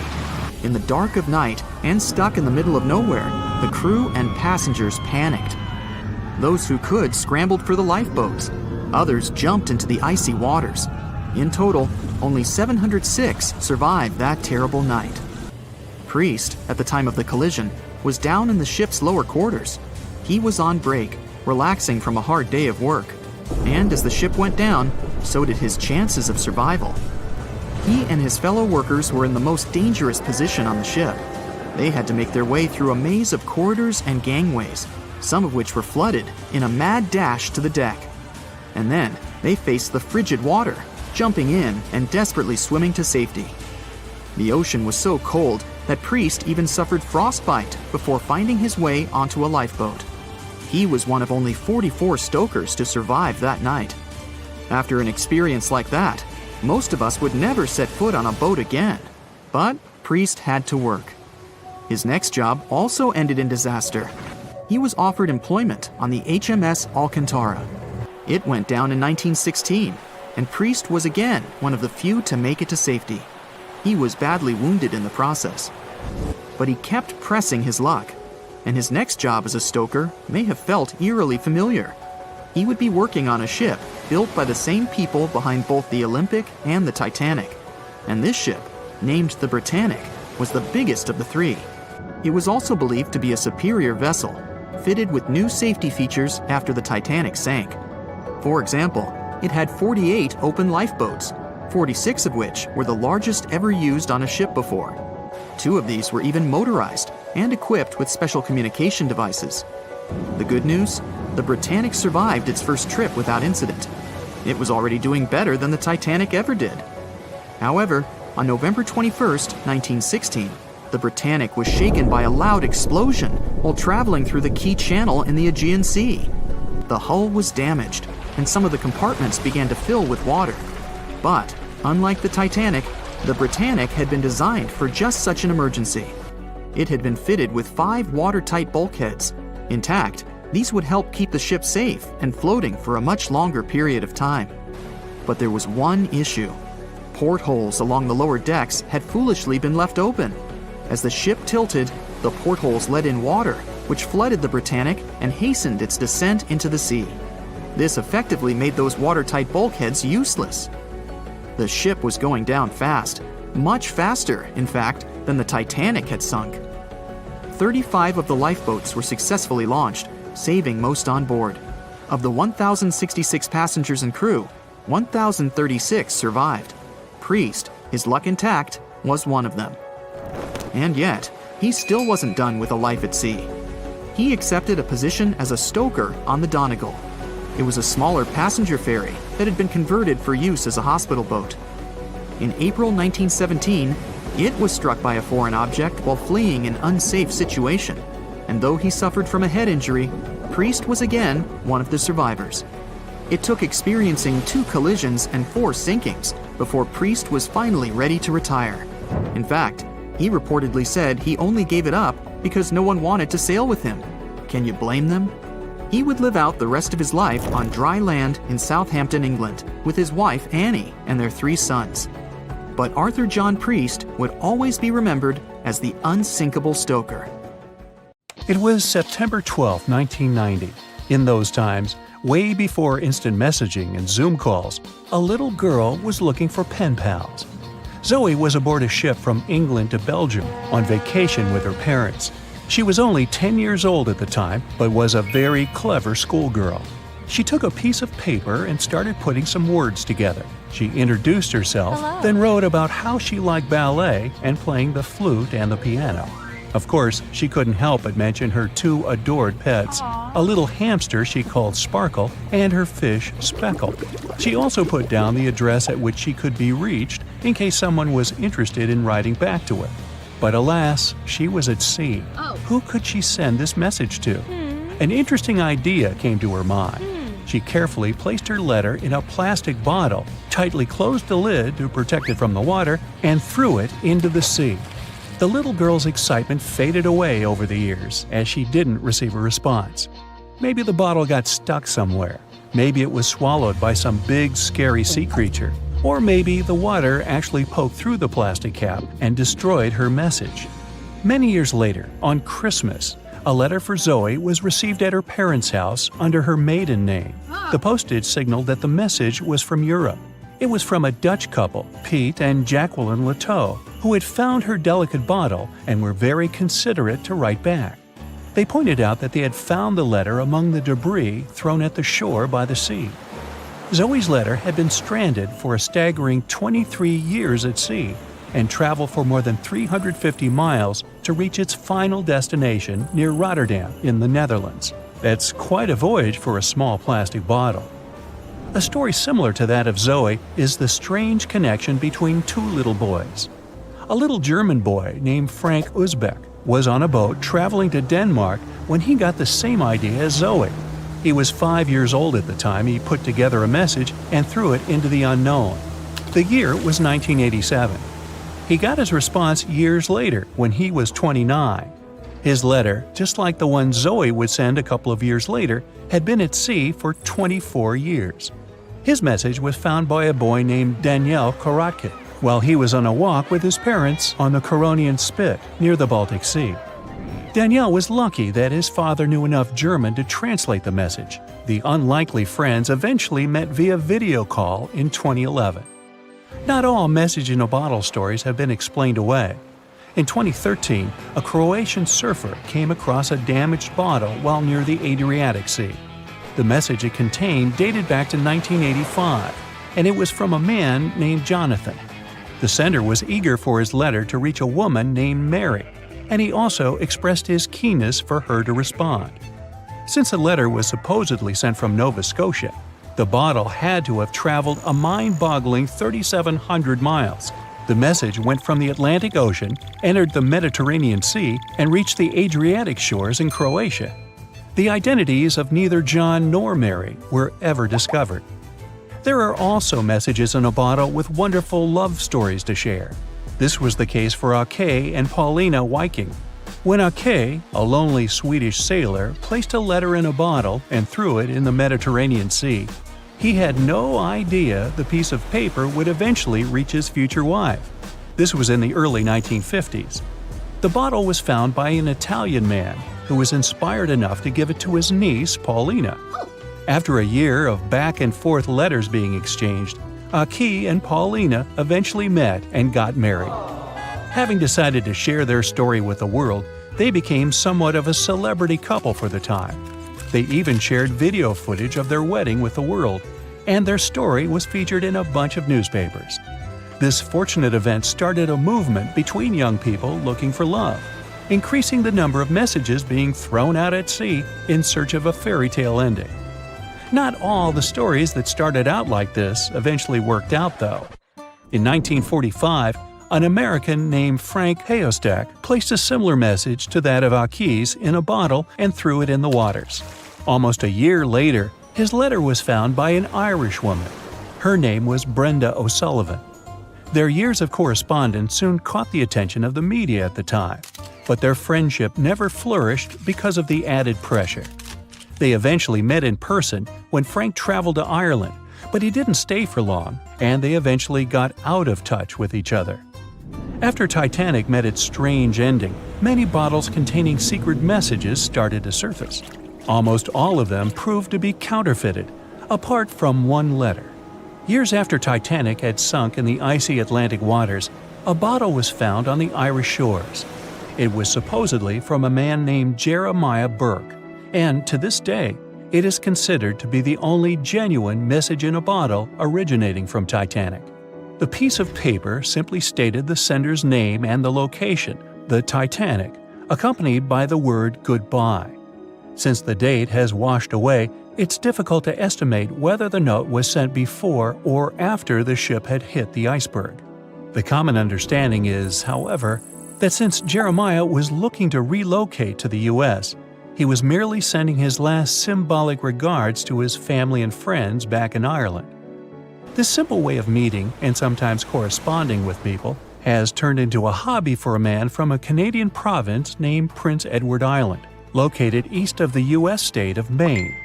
This man, Harold Hackett, claims to have sent over 4,000 bottles into the Atlantic Ocean since 1996. He also claims to have received many responses from all over the world, including letters from people in Europe, like France and Germany, but also from the Bahamas or even Africa. This unlikely pastime earns him about 150 Christmas cards from his pen pals each year. To this day, he refuses to add his phone number to any of his letters. This way, he ensures that if people ever want to contact him, the only means of doing so is via a written letter. He's also studied the best times to send the messages in the water based on the direction of the winds and the currents. Now, some bottles spend a whole lifetime at sea after being cast away by their sender. It was the case for a British man that wrote a message and placed it into a bottle before throwing it in the English Channel in 1914. His name was Thomas Hughes, and he wanted to direct the message to his wife, but was polite enough to write a letter to whoever got their hands on the bottle first, asking them to redirect the piece of paper accordingly. The bottle didn't reach his wife, since it was found 85 years later on the Essex coast. The man that stumbled upon the bottle was kind enough to reach out to the family and place the message in possession of Thomas's daughter. And 85 years isn't the longest time for a small bottle to be cruising the waves. A scientist named Hunter Brown was studying currents in the North Sea when this idea came to his mind. He placed the same message in almost 2,000 bottles and requested the unlikely recipient that they write back with the location of their discovery. He thought this method would help him better understand the layout of the North Sea currents. A bottle was found about 11 miles from its original departing location after 97 years. To this day, more than 300 of the original bottles relating to Hunter Brown's project eventually made it to the shore. Not all of the messages that were found in bottles got replied to via physical letters.